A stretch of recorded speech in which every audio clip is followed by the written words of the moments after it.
Chapter 13. The Siege. July 10th, 8:88 p.m. at Maddox Base 7, Western Highway. The lady in the mirror disappeared in a flash of purple light. Rolf found himself suddenly thrust up against the steering wheel as everything came to an abrupt halt. The impact to Rolf's body was painful, but didn't cause any significant damage.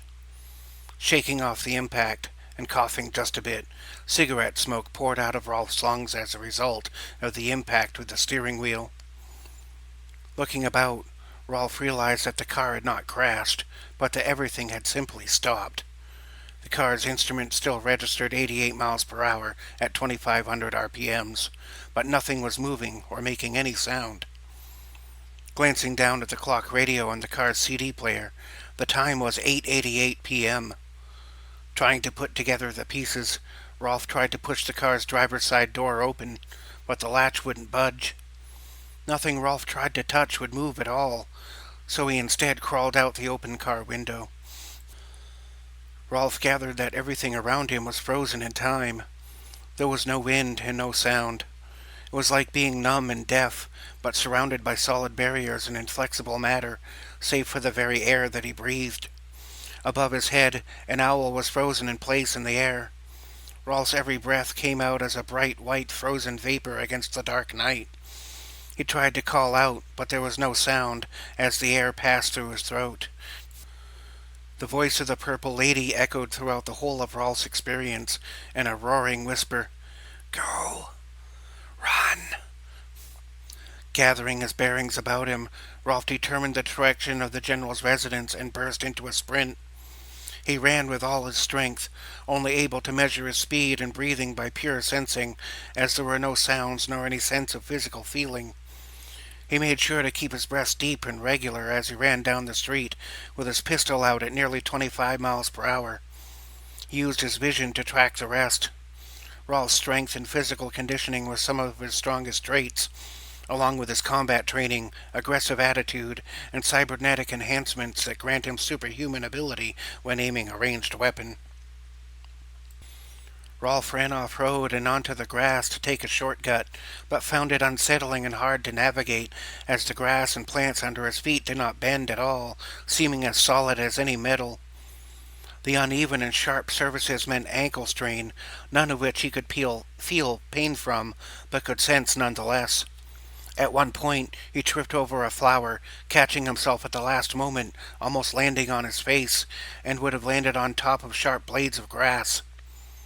Going into a wooded area, Rolf did his best to stick to the flattest surfaces, such as rocks and logs and patches of dirt, leaves or flattened pine needles.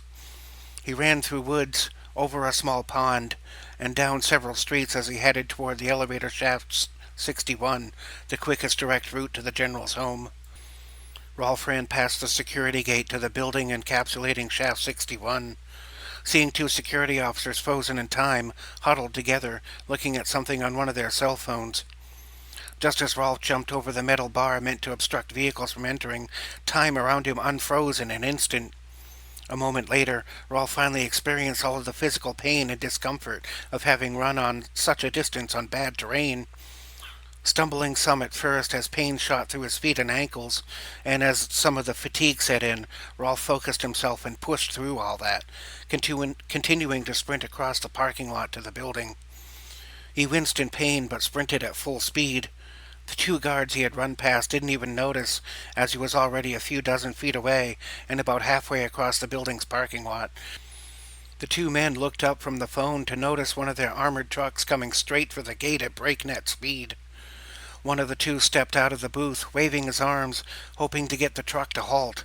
The other ran out of the booth and dove for the ground, just as the truck smashed through, taking the first man out along the way.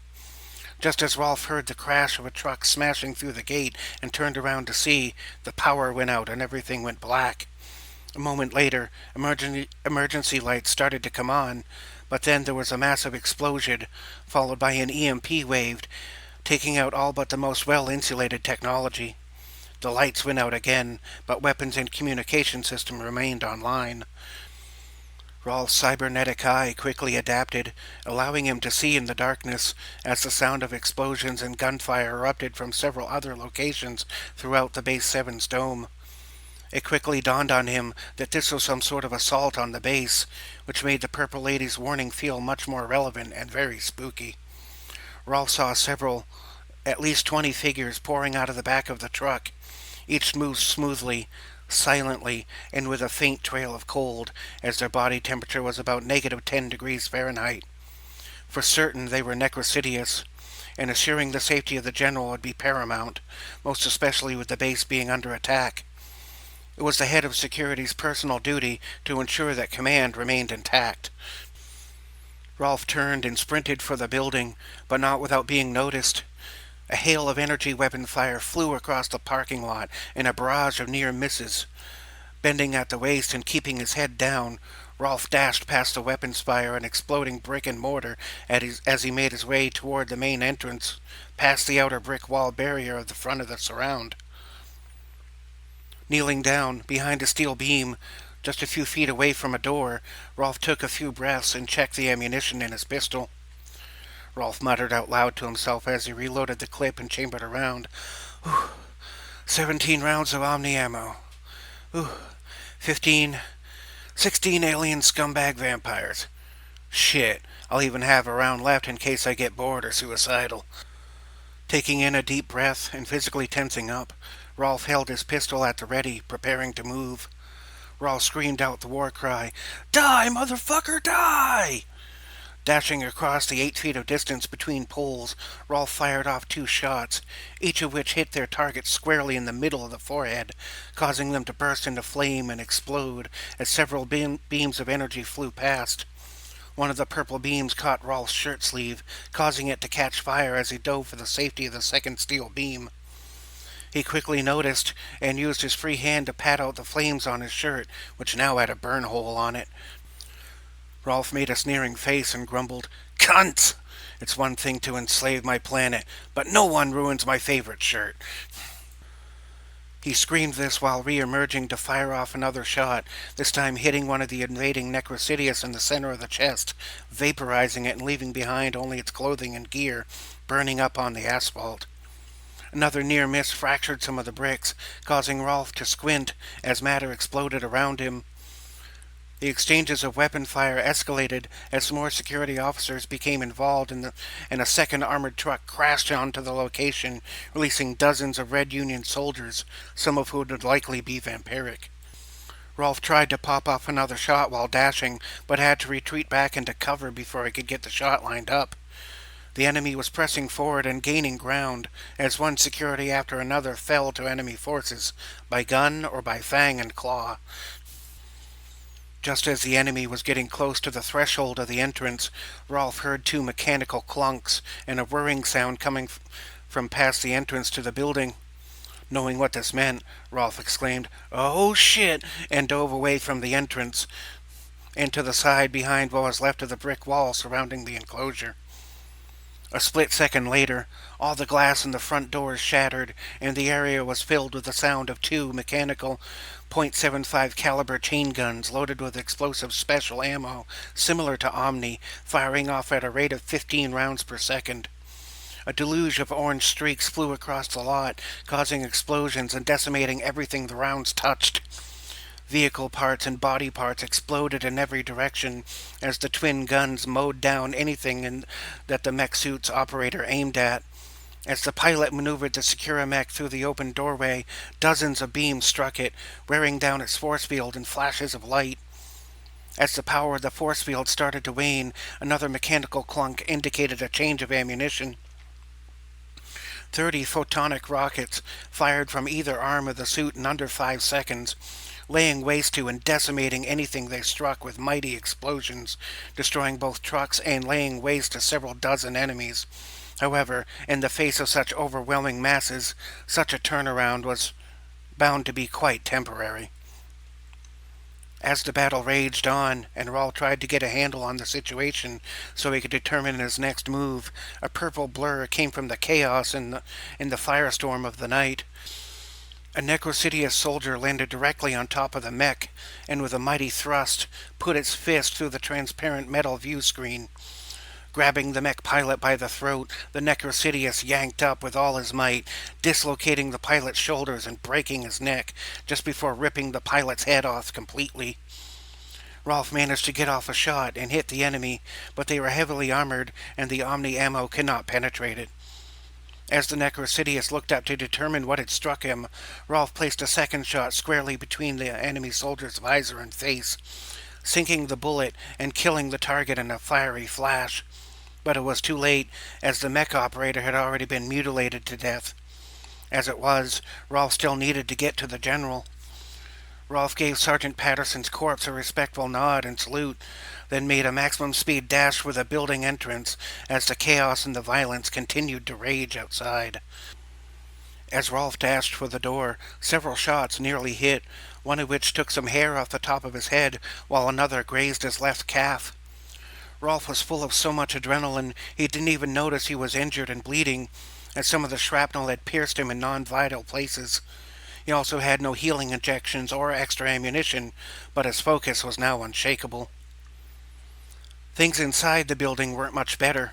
Vampires and Necrosidious had been pouring through the ventilation shafts and killing stealthily for a while before internal security had even noticed. Fighting had broken out inside the building, while the gate attendants laughed at funny cat videos. As of the crash, security had been alerted, and full-scale combat was now inside the building too. Figures dashed through the dark, some with greenish-looking visors, and others with red or purple eyes. With the lights out, one either had special vision, had special equipment to see with, or could see nothing at all. Rolf's cybernetic eye allowed him to see, while others either had flashlights on the end of a weapon or a special visor to provide night vision. Rushing through the door, Rolf slid on his knees behind a metal desk near the entrance as several shots rang through, poking 1-inch holes in the desk all around him. Beyond the desk, several security officers and a far greater number of enemies were locked in mortal combat. The sounds of gunfire, energy weapons, explosions, and the sound of cries of pain and death filled the room. Seeing an officer taking shelter and firing back at enemies, Rolf noticed a well-hidden enemy about to snipe one of his allies from behind. Rolf took quick but careful aim and sent an Omni bullet straight into the back of the skull of the aiming enemy. Rolf took several rapid but deep breaths, knowing the nature of the situation he was in. As Rolf was preparing himself to dash into danger, a body wearing a friendly uniform suddenly tumbled over the desk and landed next to him. It was Lieutenant Jack Holton, Rolf's very familiar fellow security agent, second in command under him. Lieutenant Holton had some cuts and burns, but seemed to be in one piece, despite his body armor looking badly damaged, being both pierced and burned. He also had his helmet, visor, and hearing protection. Matic file. Jack Visselmeyer Holton. Status: active, Lieutenant. Recruitment date: 10/12/1988. Chronological age: 57 years. Physical age: 25. MOS: Personal Security Management. Other skill sets: welding, auto body repair, auto racing, video gaming, powerlifting, boxing, model car building, science fiction writing. Noteworthy mentions: was originally thought to be a spy or snitch because his science fiction writing so accurately captured the scientific realities of technologies employed by Matic. When contacted by the Corps, agreed to join only if a Corps member could outlift him. Rolf Byron Luger managed to accomplish that task. He also invented the world's hottest hot sauce, a concoction so vile it actually caused a fire djinn to vomit. Jack shouted out, "Captain, good to see you, sir." Jack dropped the clip from his automatic rifle and slapped in a new one. Rolf smiled just a bit, knowing one of his best was still in the game. Jack took out a pair of healing syringes and a pair of earplugs and handed them to his captain. Jack shouted, "Don't want you to get dead or go deaf, sir." Rolf, putting away the capped syringes into his shirt pocket and placing the plugs in his ears, shouted back through the surrounding chaos as a nearby light fixture exploded, sending glass in every direction. "We gotta get through to the rear elevator shaft and get to the general. We got a radio?" Jack shouted back. Nope, all communications being jammed. Do we got a plan? Rolf responded. Nope. Do we need a plan? I mean, Rolf stopped mid-sentence to shoot an oncoming enemy, killing it, while Jack sprayed a barrage of fire, preventing a small mob from getting too close. Seemingly unfazed, Rolf continued, I mean, there's 2 of us, and only like 60 of them. It's not even a fair fight. Jack shouted back, We can always take it easy on 'em, sir. Rolf stared out into the distance for a moment, then got an idea. I might have a better idea. Jack shouted back, slightly chuckling, That's why you're the boss. The 2 engaged in several more urgent exchanges as some enemies tried to kill allies and as other enemies tried to make their way into the building. Rolf sniped those about to kill allies, while Jack covered the entrance and took out some targets in the process. Rolf shouted, How much ammo you got? Jack responded, 5 clips, and my sidearm. Ducking as a portion of the nearby wall exploded into shrapnel, Rolf shouted, I got an idea, but I'm going to need some cover. We need to get a hold of those 2 hand trucks over there. Jack sounded off, Go get 'em. I'll cover that sexy ass, sir. Jack and Rolf counted down together. 3, 2, 1, go! Rolf vaulted over the top of the desk, taking a beam in the shoulder despite Jack laying down suppressing fire. Rolf cried out as the beam took a chunk of flesh out of some shoulder muscles, and his shirt caught on fire again. Sprinting forward with his shirt still burning, Rolf fired off a shot only when a nearby enemy took direct aim, but otherwise made his way straight toward a pair of hand trucks, next to where some reparative construction had been taking place. He stayed low in prone position, crawling inch by inch with his injured shoulder, leaving a trail of blood behind him. The portion of the shirt around his upper arm burned off, leaving a messy red welt behind. The fire had mostly cauterized the wound. Rolf got to within just a few feet of the equipment they needed, only to be intercepted by a hulky and mean-looking Necrosidius. Rolf raised his pistol to take his shot, but the enemy lashed out with a vicious swipe, knocking the gun out of his hand. It lashed out with a second swipe, narrowly missing Rolf's neck. Rolf went to reach for his combat knife, only to get tackled by the hulking enemy. Jack tried to line up a shot, but couldn't get a clean angle. Now on his back, Rolf felt the icy grip of his enemy, and the strength being drained from him by mere contact with its skin, as the clawed hand tried to get a grip on Rolf's thick neck. Although only the fingertips were touching Rolf's skin, it was no less dangerous to him. If he didn't act quickly, he would be dead in seconds.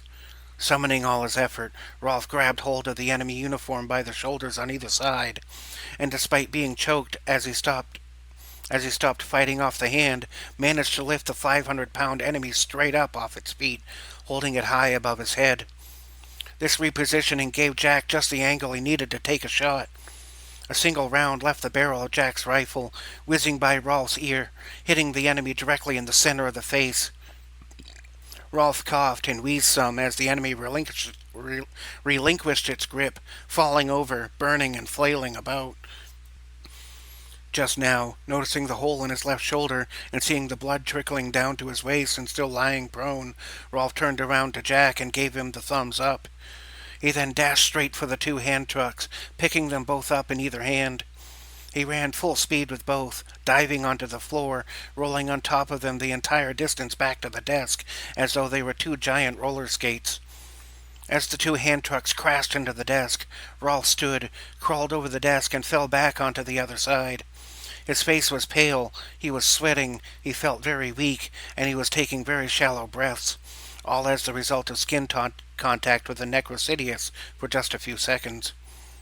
Rolf reached into his shirt pocket, popped the cover off a syringe, and injected it near the site of the shoulder wound. Within a few seconds, his color started to return, and the shoulder injury healed most of the way.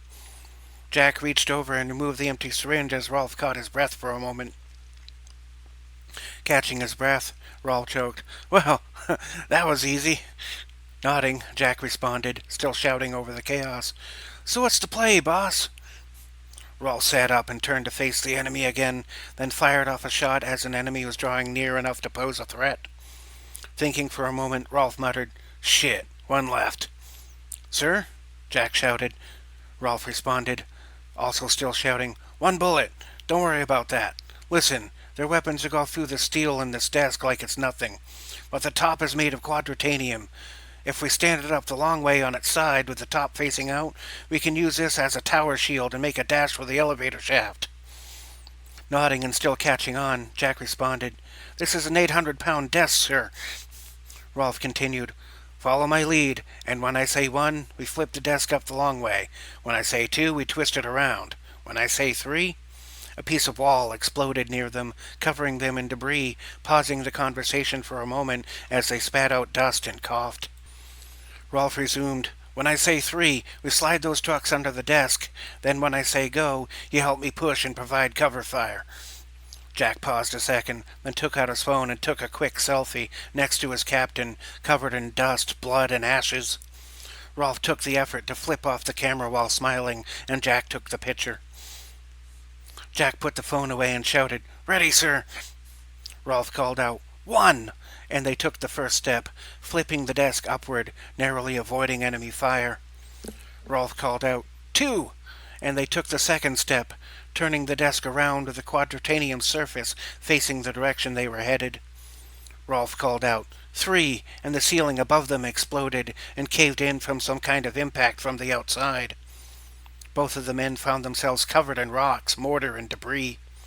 Both were slightly winded from the impact, but neither was seriously injured. Jack shouted out, "Were we on 3, sir?" Rolf shook his head and responded, "Fuck it, let's go!" The two grabbed onto the truck handles, tipped up the desk in front of them, and used their shoulders to push full force into the weight of the desk on wheels as they pushed with all their might. Rolf provided most of the pushing force, while Jack sprayed and prayed with automatic weapons fire. As they buried down the circular hallway, screaming, pushing, and shouting from behind an 800-pound mass of metal, anyone in front of that force with any sense of self-preservation dove for the ground. Flames erupted as Omni gunfire hit any creatures careless enough to get in the way. Even over all the other chaos, the sounds of the two men screaming as they charged forward, and the sound of enemies bursting into flames and flailing about screaming, echoed all throughout the building. The desktop started to glow red from the heat of the weapons fire, but was not penetrated. There were no friendlies in that direction, as the building had been taken over from within. The desk stopped rolling upon striking a damaged Securomech with a deceased pilot inside. The desk flipped forward, laying on top of the damaged mech.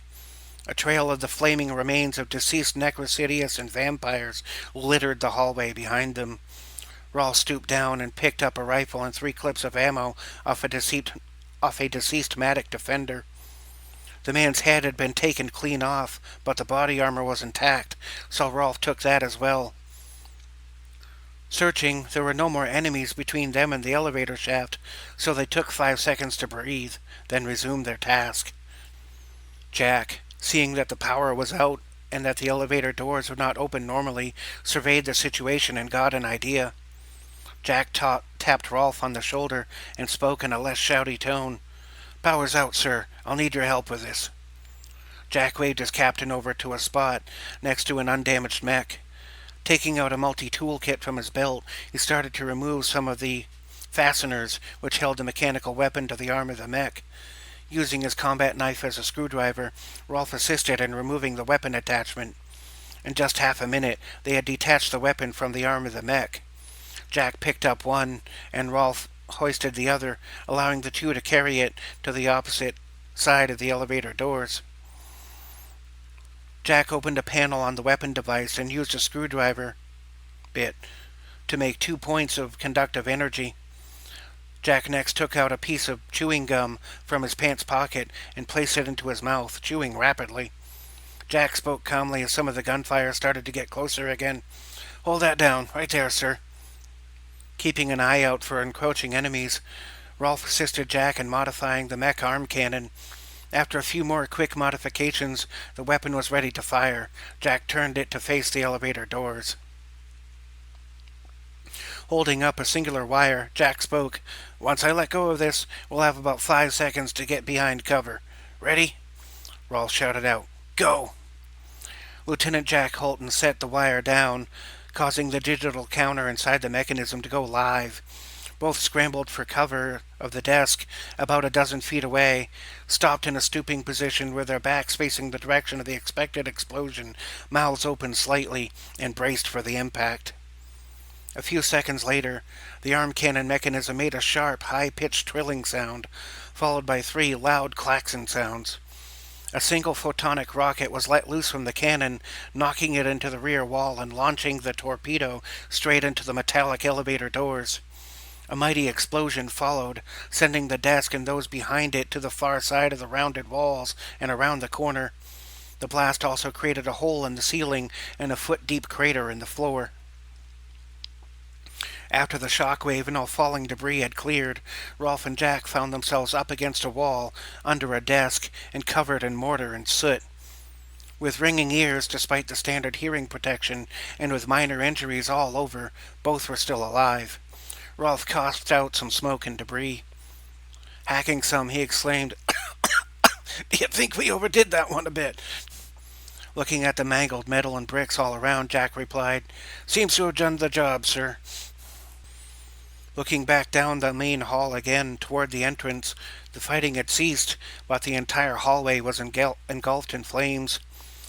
With emergency power having been cut, even the fire suppression systems were non-functional. The 2 men crawled out from under the wreckage, holstered their rifles over their shoulders, and made a dash for the elevator doorway. When they arrived, there was a hole blown in the surrounding materials, and the metal doors were lodged into the rear wall of the elevator shaft. There was no elevator or even a cable to rappel down. Jack stepped forward and took a look over the edge, seeing the mangled elevator room at the bottom of the shaft. Looking back at his captain, Jack spoke in character as always. "Looks like we'll have to use the emergency ladder, sir. I'll go first."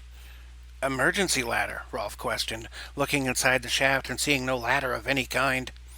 Lieutenant Holton spoke with optimism. "This way, sir." Slinking around the new doorway created by the blast, Jack reached out and placed a hand into one of the spaces in the corner of the shaft meant to catch the elevator's emergency latches. Each were spaced vertically, about 3 feet apart, and had just enough room to insert a hand or foot. Holding on to the edge of an insert, Jack next put a foot into the next hole down. He cautiously reached for the opposite foot, landing it into the notch, then brought the opposite hand down to grip the next lowest space. Rolf looked over the edge again, and a wave of fear shot through his body. He became a little pale and felt nauseated. Looking up to his captain, Jack saw this and encouraged Rolf. "Best not to look down, sir. 1 step at a time." Rolf took in a deep breath, and with some trepidation grabbed onto a handhold on the opposite side of the elevator, then inserted a foot into the next notch down. Slipping a little bit as his foot landed somewhat off-center, Rolf gasped and clung tightly to his handhold. Starting to hyperventilate, Rolf called out, "I don't know if I can do this, but I have to fucking do this." Taking another step down, Lieutenant Jack made a suggestion. "We should sing a song, sir." Rolf answered, almost snapping. "A song?" Jack answered. "Yes, sir. It'll keep you distracted so you can focus, and hopefully not get dead." Taking the next step down, Rolf continued to seem to protest. "A song? What fucking song?" Jack answered back even more enthusiastically. "Just follow my lead, sir."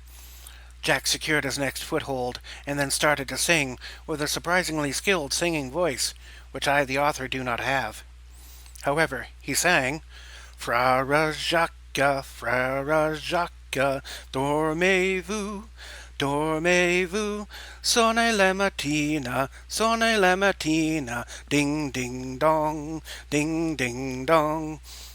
Jack then sang out, "Sing with me." Rolf was unfamiliar with the song, but muttered along the best he could.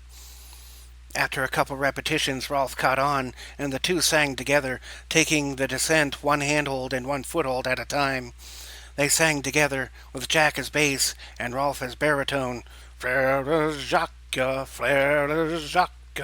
dormez-vous, dormez-vous, sonnez la mattina,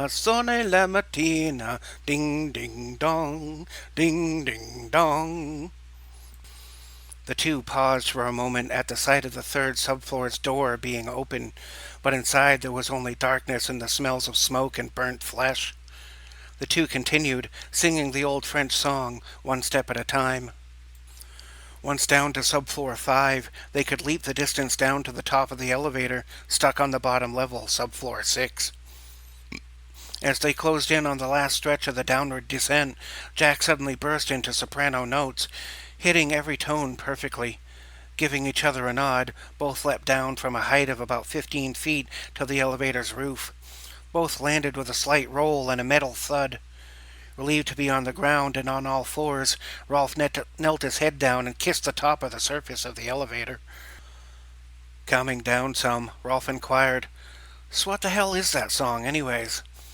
Making his way over to the hatch in the ceiling, Jack responded, "An old French song about an old man sleeping during rain and morning bells." With both a smile and a sneer, Rolf shook his head. "That's gotta be the lamest fucking thing I've ever heard." Lieutenant Holton lifted up the hatch and peered down into the elevator. He winced some, seeing several Matic members in various states of having been slain. Lieutenant Holton peeked through the hatch, lowering his head into the elevator to look around. The doors were slightly ajar, and there was no movement. The lieutenant hopped down through the first hatch, followed by the captain. Once on the floor of the elevator, Rolf took the opportunity to salvage any equipment he could, including an ionic tower shield, 2 more clips for his pistol, an M88 phase thermoelectric ion pulse rifle, a gravimetric proton deflecting staff, and some headgear, an open-faced helmet with a built-in radio set. Jack took the opportunity to snatch more Omni ammo for his rifle and took a telescoping pole with a gravimetric mace head. Rolf slung the shield over his shoulder, holstered the rifle, and readied the staff. Jack readied the shield and mace. The armor on the corpses were undamaged, suggesting that those men and women had died from something uncanny. Their skin was pale white or gray. They had died by contact with Necrosidius. The two positioned themselves on either side of the slightly open elevator doors. Peering through, both could see multiple pinpoints of purple or red light, as well as flashes of weapon fire. Strangely, there was no sound. Rolf changed his cybernetic eye setting to ethereal mode, and could see the presence of magic in the area. No sound could escape beyond a certain boundary, which would draw less attention, a tactic sometimes used by magic users to help avoid detection. A fierce battle was raging just past the security gate, beyond which were the general's home and several officers' quarters. Somehow, the enemy had infiltrated the most secretive and most well-secured of Matic locations. For certain, the mole theory would have to be correct, but for now, the task was to get to the general and ensure his safety. Rolf shook his head some, saying, "Even with the best gear, this ain't gonna be easy." Jack replied, "Glad to be here to back you up, sir." Rolf thought for a second, then a question came to mind. "This was supposed to be your night off. How did you end up here?" Jack chuckled nervously. "Sir, you wouldn't believe me if I told you." Rolf stared directly at Jack and said, "Try me, Lieutenant." Jack nodded, and tilting his head some while looking to the side, responded, "I had just finished issuing security orders and was about to go to bed when suddenly everything froze and—" Rolf added, "Go on." Jack chuckled again and spoke, this time looking directly at his captain with a stone-sober face. "A roaring whisper told me to go to this building and look for you. When I got here, everything unfroze, and then all hell broke loose, and here we are." Nodding, Rolf muttered, "No shit." Readdressing the situation, Jack inquired, "How are we going to do this, boss?" Staring out into the chaos and death, Rolf spoke in a serious tone while wearing a twisted smile. "Sometimes the only way out is through." Each giving a mutual nod, they pulled the elevator doors further open enough to slip through, each using their night vision visors to see in the deep blackness of the unpowered underground complex. Making their way swiftly but cautiously down the descending stairway, they prepared to cross the threshold of the next archway and enter the mad fray. 7:37 p.m., Base 7's port security office. The view screens in the security office were all dead, but something was pressing against the outer barrier gates. Chaos and fighting could be heard everywhere, while some powerful force was trying to press its way past the port security hatch. A few dozen fearless men and women stood firm at the gate, awaiting whatever might break through. A solitary tower kept watch over the port, illuminated by gas lamps. In the tower, crew were working furiously to restore power and gain control of systems. A security officer looking for directives burst through the tower doorway. Medic file. Kira Eve Matsuyo. Status: active junior lieutenant. Recruitment date: 9/7/1997. Chronological age: 41. Physical age: 25. MOS: communications manager. Other skill sets: paralegal secretary, language master, registered nurse. Noteworthy mentions: has an implanted device that allows her to comprehend and vocalize any spoken language. She tried to yell over the chaos. "What's happened? Where is the Overwatch officer?" Another officer looked back and yelled, "No one has seen him! We're under attack and power is out across the entire base. We ain't got no communication." An older NCO added, "If the Overwatch commander is not present, the next in rank down is in charge. That'd be you, ma'am." Lieutenant Matsuyo paused and called out, "Attention!" Everyone present stopped what they were doing and snapped to. Lieutenant Matsuyo pushed her dark brown hair up from in front of her eyes as she stepped over a broken piece of equipment and quickly tied her long dark hair up into a top knot. Then she gave orders. She belted out with clarity and authority. "Something is exerting pressure on the harbor hatches. I need the emergency bulkheads moved into place, manually. I need 6 strong men to go and do that." She pointed, calling out each one. You, and you too. If whatever's outside gets in, we're fucked. Make sure that doesn't happen. Go." The men sounded off, "Yes, ma'am," then bolted into action. Lieutenant Matsuyo turned to the other 7 and gave further orders. "We need heavy equipment and the means to redirect energy. We need gear from Hangar 8 to do that. We need a mobile force field. I need 2 of you to requisition a defender truck from the hangar and stay below ground. Use the serviceway tunnels." 2 men volunteered, saying, "I'll do it. I volunteer." "Go," the lieutenant barked out. Lieutenant Matsuyo inquired, "Do we have any communication?" The nearby communications officer, trying to fix the problem, answered, "All we can get or receive is static." Matsuyo called out, "How much?" The communications officer barked out, "Static for days, ma'am." Matsuyo commanded, "Then use Morse code." The communications officer replied, looking confused, What?"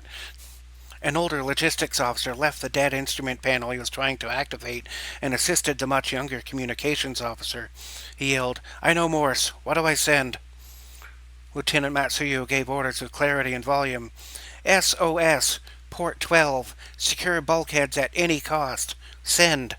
The logistics officer sounded off, "On it, sir." Warrant Officer Fledge and Sergeant Briggs triple-timed their way down the tower stairs to make their way to Hangar 8 to requisition a defender truck. Medic file. George Lincoln Briggs. Status: active sergeant. Recruitment date: 12/01/2001. Chronological age: 37. Physical age: 25. MOS: motor pool mechanic. Other skill sets: line cook, truck heavy equipment operator. Noteworthy mentions: once managed to convince a surgeon to temporarily line his stomach with a plastic bag so he could win a bet that he could drink gasoline without vomiting. Upon reaching the bottom of the stairs, Officer Fledge called out to Sergeant Briggs, "I've got a vehicle, over here." As Officer Fledge led the way, the two went around a corner and saw a sandrail-style buggy. He gestured the sergeant to follow as he got into the vehicle. Sergeant Briggs got in as the vehicle's engine turned over and then started. Oddly, the computerized GPS and other systems were still online, but Sergeant Briggs was grateful that at least something was functioning. Officer Fledge put the vehicle into reverse gear, did a big burnout leaving the area behind the building, then drove into a nearby access tunnel. The ride over was surprisingly quiet. They faced no opposition as they traversed the underground tunnels en route to the Hangar 8. Once they arrived at the hatch to Hangar 8, they found the hatchway already open. This struck Sergeant Briggs as strange, but he didn't say anything. Officer Fledge was quiet as well. They had met no opposition and no security along the way to the most important hangar on the whole base. Sergeant Briggs' suspicion grew by the moment. He got the uncanny feeling that something was off. Driving up a ramp and through a tunnel into the hangar, Sergeant Briggs again observed no security or protocol and very quiet surroundings. Looking about him, he saw on either side of the hangar rows and rows of soldiers in matted gear, standing motionless and silent. Feeling incredibly nervous, and with a sinking feeling inside, Sergeant Briggs started to truly question the circumstances. He spoke somewhat nervously to warn Officer Fledge. Mr. Fledge? Officer Fledge kept his eyes forward and asked, "What is it, soldier?" Briggs answered even more nervously, "Something seems very off." Officer Fledge turned to Sergeant Briggs and smiled. "You're right." Without hesitation, Officer Fledge removed the pistol from his belt, pressed it into Sergeant Briggs' upper body, and immediately fired off 4 shots before the sergeant could even react. Sergeant Briggs' face showed confusion, then horror as he realized what had happened. With 2 punctured lungs and 2 rounds having gone through his heart, Sergeant Briggs' last breath left his body, and he slumped over as the life left his body. A moment later, Officer Fledge brought the buggy to a halt in the middle of the hangar floor. He hopped out and addressed the soldiers in matted uniforms. Officer Fledge shouted to the crowd, "My lords, the attack presses on. We can make our final push at Dock 12 near the port tower. They are trying to call for backup using Morse code, so our window is limited. The time is now. Go!" The disguised Necrosidious soldiers in the hangar had been ordered to wait for the warrant officer's go-ahead before heading to the port tower. Upon hearing the word "go," they snapped into action, climbing into trucks, armored carriers, defenders, silo trucks, and every manner of Matic war machine. A 20-foot-tall pile of human corpses was heaped up at the back of the hangar, all stripped of their uniforms and armor. The trucks in front smashed straight through the hangar door, folding it in half and shredding the guidance systems meant to roll it up and down. Sergeant Fledge called out an individual Necrosidious soldier. "You come with me. We've got a biosample to attain from the medical center before this whole place ends up under 30,000 feet of ocean. Come." The Necrosidious questioned him. "Why should I follow you, human?" Officer Fledge turned around with a stern face. "Emperor Skull has given me authority in this matter. If something should happen to me, your entire unit will be held accountable, and you know what happens to those who fail him." The Necrosidious soldier grunted and distorted his face in frustration, knowing that the inferior human giving him orders was correct. Officer Fledge started talking low at first, but escalated as the sentence came out of his mouth. "Now that we have that little detail under wraps, we are to go to the medical research facility and acquire the corpse of one Emily Weiser. We are to retrieve her without fail." The soldier grunted, but answered, "As you command." Medical research facility, 8:04 p.m. that same night. Dr. Katz was working frantically in the makeshift ER as it was being inundated with patients. Among hundreds of arrivals, he and his staff were overwhelmed. Many injuries became casualties along the way. Stretchers and beds came in one after another. Bodies were in rooms, on shelves, and on the floor. Corpses had to be stacked up on top of each other to make room for incoming patients. The main hospital had been destroyed in the attack, and the medical research facility was the only place to send the wounded. Dr. Katz and a few others had escaped, having been led to safety by Matic soldiers. The doctor was kept occupied with the continual task of triage. The few available doctors and nurses worked at a frenzied pace, never getting any closer to catching up. They saved the limited supply of medical injections for the worst cases, but otherwise applied traditional medicine. A small group of dedicated soldiers kept watch and assisted as they could. Half of the soldiers that had rescued them had been killed escorting the remaining doctors and nurses to the improvised location. Even more died during the setting up and defending of the location. Just as it seemed that the staff may be getting a hold on the situation, gunfire erupted out front of the building. A moment later, amid screams, explosions, and weapons fire, an armored Matic truck came crashing through the front doors, sending glass, bricks, and other debris in every possible direction. The sides of the truck's cargo box opened downward like ramps. Necrosidious soldiers dressed as Matic soldiers started to unload from both sides of the armored truck. The momentary confusion gave the Necrosidious the edge they needed to start unloading a vicious barrage of fire before the guarding soldiers even knew what was going on. Dozens fell before even raising their weapons at the sight of the trusted uniforms. By the time many of the soldiers recognized the situation, it was too late. Less than a dozen remained to fend off over 40 armed Necrosidious invaders. Dr. Katz narrowly evaded energy weapons fire as he dove for the ground. Not even able to get into cover in time, half of the remaining defenders were mowed down in just seconds. The screams of the injured and the moaning of the dying could be heard in the background as Matic weapons fired back at the invading force. The remaining lead officer among the defenders called out, "Move back! Move back!" Matic file. Manuel Roger Cogito. Status active lieutenant. Recruitment date 1990. Chronological age 66. Physical age 36. MOS Medical Hospital Security. Other skill sets: nursing, psychology, peer support specialist. Noteworthy mentions: deals with schizophrenia, complex post-traumatic stress, and ADHD, yet manages to perform his duties and maintain stable relationships. Manuel Cogito bravely fired back at incoming forces as he waved survivors and those retreating toward the main hall.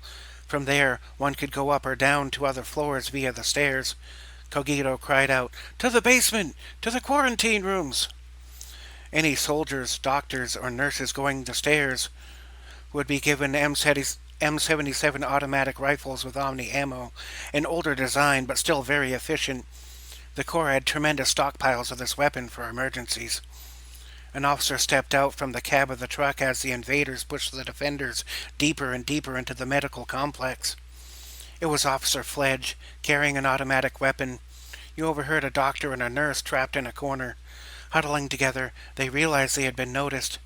The doctor tried to shield the nurse from view or cover her up. Officer Fledge mumbled to himself, "Cute." The doctor on the floor recognized Fledge, having been a long-time acquaintance. He cried out, "Why are you doing this?" Fledge answered, "You wouldn't understand how much power is at stake. You're too small." Fledge then opened fire, killing both in a deluge of Omni bullets. Full of 2-inch holes, they slumped over, still holding hands.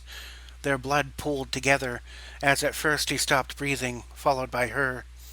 Looking down at the two, Officer Fledge noticed their wedding rings. He scoffed, then went about his business, following the disguised Necrosidious soldiers as they fought their way inside. Bringing the last of the people through the hall and into the stairwell, the defense leader, Lieutenant Manuel Cogito, saw Fledge leading from the rear, but knew that this wasn't the time to engage. He recognized the traitor, but held the lives of dozens of people in his hands, and could afford no distractions right now. He resumed heading down the stairwell with the others. Down in the basement, overlooking the flow of people, Lieutenant Cogito continued to yell, "Quarantine rooms!" while secretly waved the soldiers and doctors in total opposite direction. Lieutenant Cogito stopped Dr. Katz in the causeway between corridors. As weapon fire erupted again, Lieutenant Cogito used the opportunity to speak to the doctor under cover of the cacophony of sounds. Lieutenant Cogito gave the doctor instructions. "I need you to go to the control room. Reroute line 28 into the quarantine rooms." Dr. Katz interrupted. "That line's natural gas." Lieutenant Cogito responded. "I know. Keep the valve to the room closed until I give you the signal." Dr. Katz nodded, then added, "What signal?" Lieutenant Cogito answered, "You'll know. Trust me." "All right," the doctor answered, then ran down the hall to the control room overlooking the quarantine chambers. Lieutenant Cogito gave orders to the defending soldiers. "While the doctors and civilians shelter in place, I need you to lead them into the quarantine rooms. You'll need to be fast or you may get caught. Get on it." The soldiers sounded off. "Sir!" With that, Lieutenant Kagito called out, "Move back! Protect the quarantine rooms!" Lieutenant Kogito then ran down another hall from the four-way split. He broke the glass over a switch and pulled the lever inside. Emergency bulkheads dropped into place, creating airtight seals and directing the invading army directly where he wanted them to be. The troops continued to lay down suppressing fire as the enemy advanced, constantly trading ground for lives. The enemy became emboldened and gave chase, speeding up the process. By now, Dr. Katz will have hopefully made his way to the control room. Either things would go to plan, or they would all die there shortly at the hands of overwhelming force, as 6 soldiers somehow managed to keep more than 30 at arm's length, with only the next corner as cover. Along the way, one man dropped, then another, then one more. As the 3 remaining men led the Necrosidius into the quarantine rooms, one more was shot in the leg as the other 2 got behind the relative safety of the last hatch. With the Necrosidius closing in fast, the remaining 2 soldiers were forced to leave him there or fail their task. The Necrosidius made their way into the quarantine room as Lieutenant Kigo hid around the corner, holding a plasma grenade at the ready. As the last Necrosidius went into the room, Lieutenant Kogito pulled the pin and tossed the grenade, landing it right in the middle of Quarantine Room 1. At the touch of a handheld remote, all the doors dropped into the closed position.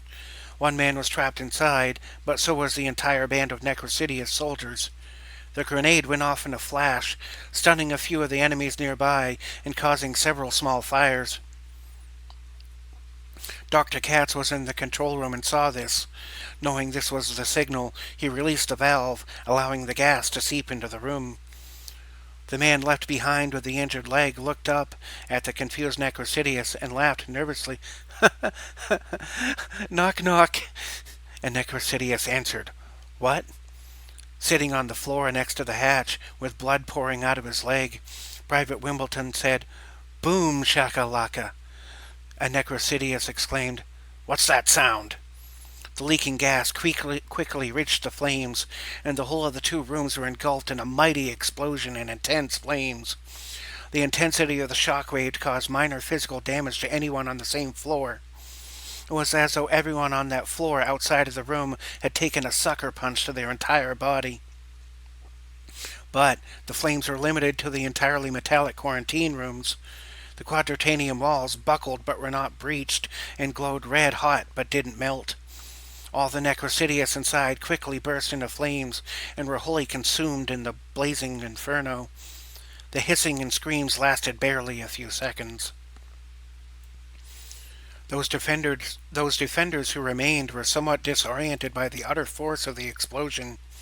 On the ground level, the force of the explosion had caused bumps to form in the floor as some of the supporting structures had been compromised by such a mighty explosion. Pushing through the discomfort, Dr. Katz turned off the valve to the gas so that the entire pipeline would not be detonated. Dr. Katz knew that the plan would be no good if the entire base went up in flames. Some distance back, Fledge had sustained minor injuries, but still posed a danger to any he might find, especially after the loss of his troops.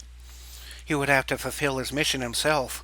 All that remained between himself and his objective were the doctor, 2 injured soldiers, and Lieutenant Kogito. Shrugging off the pain and moving forward, Fledge persevered after his objective. Sneaking down one corridor after another, Fledge got to within firing distance of the 2 remaining soldiers, who did not notice him. Instead of firing his weapon, he produced from his boot a serrated combat knife and a flash grenade from his belt pouch. He swiftly pulled the pin and tossed the grenade down the hallway, getting the attention of the 2 men. The bright flash went off, blinding the men in their night vision visors. Fledge immediately followed by sprinting down the hall toward the confused, blinded men. Before either could get their bearings or fire off a shot, Fledge had plunged the knife into the side of the neck of the closest man. The second fired off several shots, but hit nothing. A split second later, he found himself grabbed from behind, and his throat was quickly slit. Fledge giggled a bit as he watched the man bleeding out his throat and choking on his own blood. The death of others often entertained him. Noticing his own sexual excitement and putting his hand down his pants, he realized he was getting distracted and resumed his route toward the next floor down, the special wards, one of which must hold the target he was searching for. According to intercepted notes, Special Ward 8 contained both Emily Weiser and Connor Greenleaf. Fledge continued to skulk through the darkness, searching for his target. A couple corridors away, Lieutenant Cogito was with the doctor and trying to find the remaining men when he heard the gunshots go off. He put his hand up, signaling the doctor to stay put. He quickly found the hallway and the two men, but neither had any medical syringes left, and it was too late to save either. Checking around for threats, but coming up empty, Lieutenant Cogito went, "Tss," signaling the doctor to come back. Eyeing a nearby medical storage room, Lieutenant Cogito spoke in hushed tones. "You better head back. Find some place to hide till this is over." Dr. Katz protested. "Fuck that. I'll kill this asshole myself." Lieutenant Cogito made a shh gesture and spoke softly again. "I can't fight this guy and watch your ass at the same time." Dr. Katz grumbled. "Then give me your sidearm and let me watch yours." Lieutenant Cogito let out a sigh, but agreed. "All right. Take this." Lieutenant Cogito reached down to his belt and handed over his pistol. "You do remember how to use this?" Dr. Katz made a perturbed face. "You know that even doctors are trained in combat, and I killed over 100 men in World War II. Lieutenant Cogito nodded. "All right, keep quiet and watch my back." The doctor nodded in the affirmative.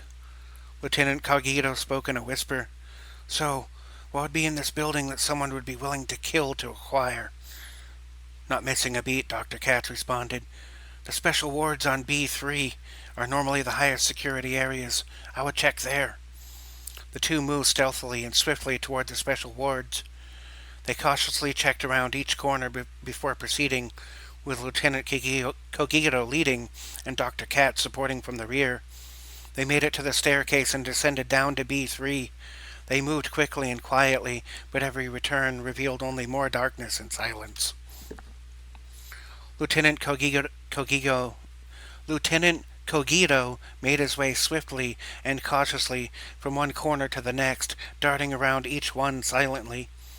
Only one corridor away from the special wards, Cogito signaled Dr. Katz to keep some distance and be cautious as they rounded the last corner before the special wards. They exchanged glances and nodded in unison. Bracing and prepping himself, Lieutenant Cogito came around the corner, weapon raised, expecting and half hoping to encounter a target. As Cogito came around the bend, shining his rifle-mounted flashlight down the hallway, he suddenly felt a stinging and a warm sensation in his gut. Looking down, he saw a long knife stuck into his gut from below in the smiling face of Officer Fledge. Enraged and terrified, Cogito attempted to aim his rifle and fire, but found himself thrust against the wall and dropped his rifle. Briggs yanked out the knife and stabbed again and again in furious combinations. Hearing Lieutenant Cogito shrieking, Dr. Katz rounded the corner and fired several shots from his pistol, hitting Fledge at least 4 times, but impacting only his thick body armor. Even the headshot that hit the helmet did not stop him. Fledge whipped about to shoot the doctor, but found himself disarmed by a swift maneuver from the doctor, sending his rifle flying across the wide hallway. As Cogito began to slump down to the floor, Dr. Katz attempted to fire another shot from the pistol, but wasn't able to hit any vital areas through the thick armor Fledge wore from head to toe. Fledge, slightly stunned, but still standing, lunged forward to stab the doctor. Dr. Katz dropped the pistol, then used a maneuver which redirected the stab attempt, plunging the knife into the small gap between Fledge's left thigh and groin, with his hand still on the knife. As the two faced off in a half-crouch, struggling for the knife, Fledge rammed his armored forehead straight into Dr. Katz's nose. Struck by the headbutt, the doctor stumbled backwards but kept his footing. Fledge reached for his pistol and raised it to shoot the doctor, but no one was there. Dr. Katz had disappeared along with his pistol. Fledge reached down to the knife as he heard footsteps running deeper into the corridor. Grasping the handle firmly, he pulled the knife from his leg with a surly grunt. After looking about, he was able to recover his rifle from the floor. Fledge hobbled down the hallway, rifle in his right hand and knife in his left. Fledge called out in a haunting and dementing tone, elapsing into a shouting crescendo. Come out, you red-haired bitch! With blood flowing down his leg and leaving a trail behind, Fledge limped his way down the hall to the special wards.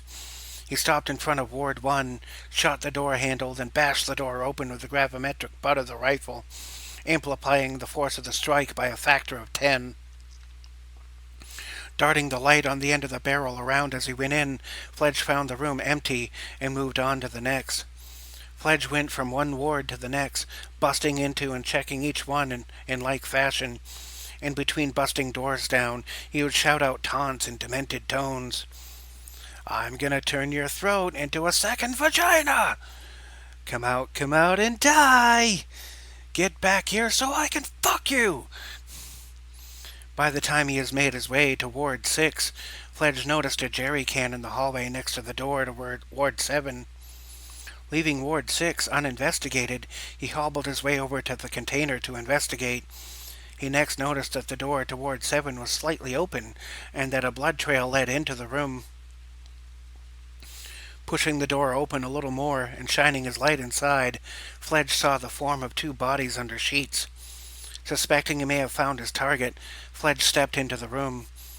With his focus on making his way toward the bodies, Fledge didn't notice he had stepped into a shallow pool of liquid. Through his face mask, he couldn't smell anything. He made his way to the first bed and lifted the sheet. Pulling the sheet up briskly, he discovered only a pile of linen and the approximate shape of a human body. Fledge suddenly realized he had been tricked, and when he heard sound in the hallway, he recognized the sound as that of a mechanical flint lighter.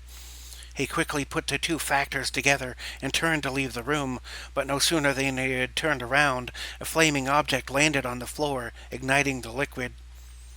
He quickly found himself immersed in knee-high flames and went running out of the room as fast as he could, fully expecting to get shot at.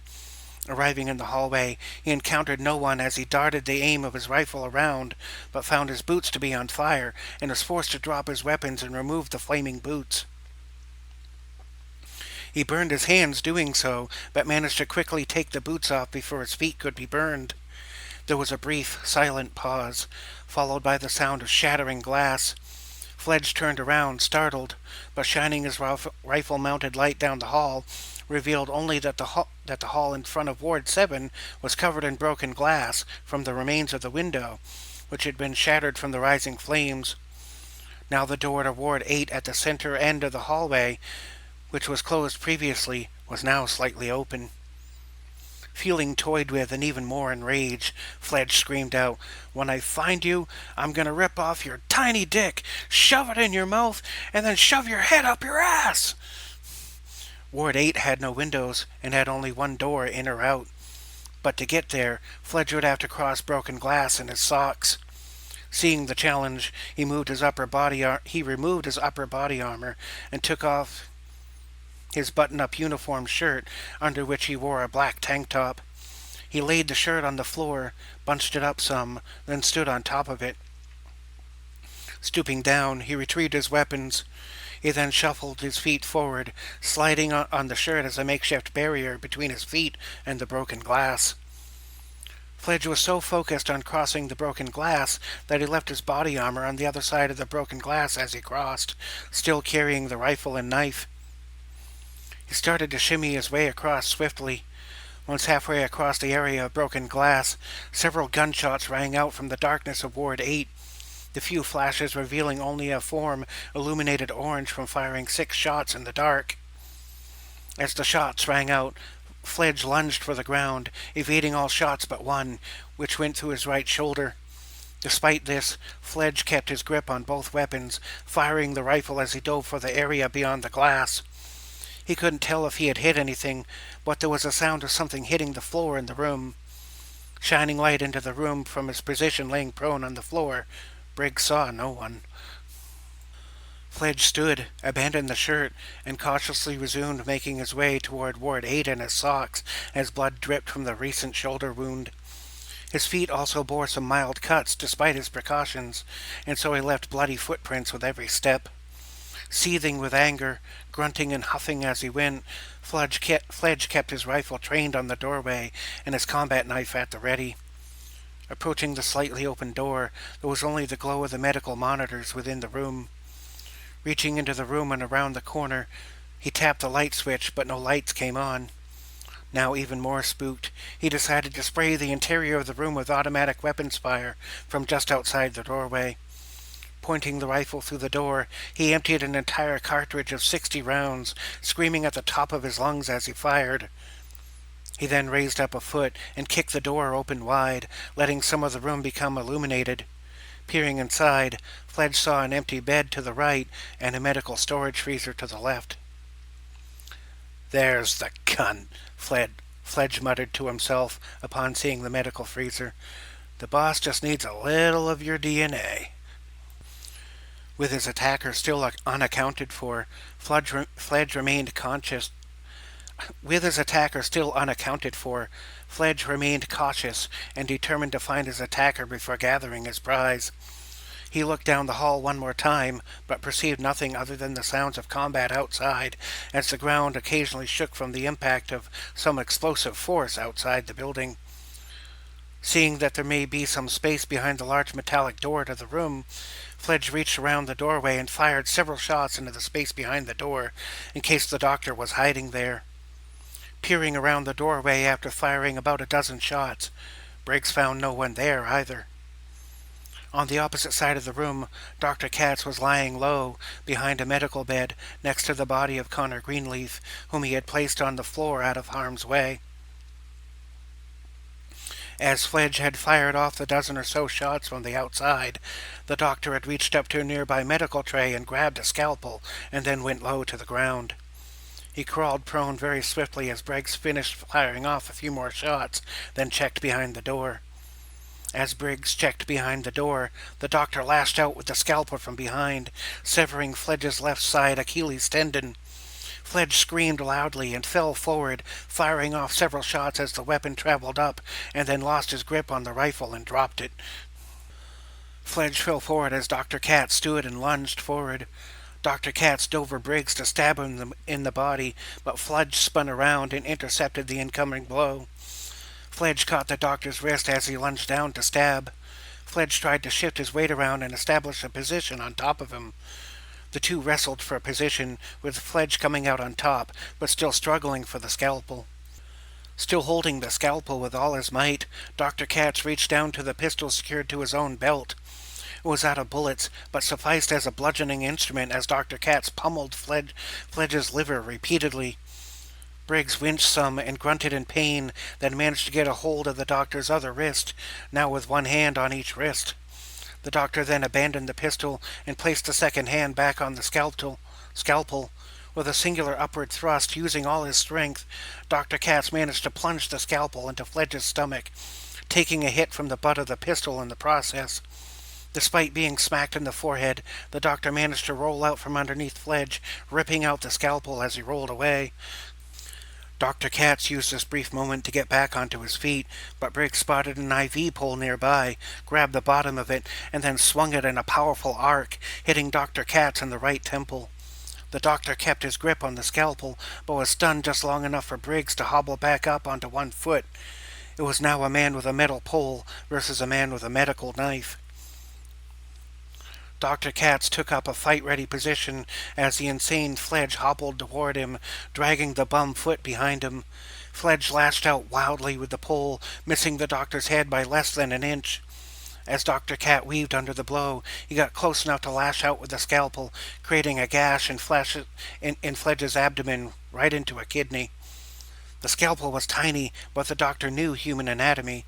Out of pure reaction to the pain and blood, Fledge took a wild swing with the pole, this time hitting the doctor in the chest, knocking him to the floor on his back. Fledge hobbled in to make a stabbing strike at the dazed doctor from above, but Dr. Katz was able to roll partially out of the way, with a stabbing blow just grazing his ribs, causing a deep cut but no serious damage. With the same motion, Dr. Katz let loose a sweep hook that took Fledge down to the floor. Having been stabbed in several places and losing blood, Fledge was momentarily dazed long enough for the doctor to take a look around. On a table next to an empty bed was a ceramic commode. Dr. Katz set the scalpel down, grabbed the commode, made his way to Fledge, then brought the commode down with a mighty crash right over Fledge's helmet as he struggled to get up. Fledge dropped to one knee after the blow, but then rose up in a violent burst of anger and energy despite having only one good leg.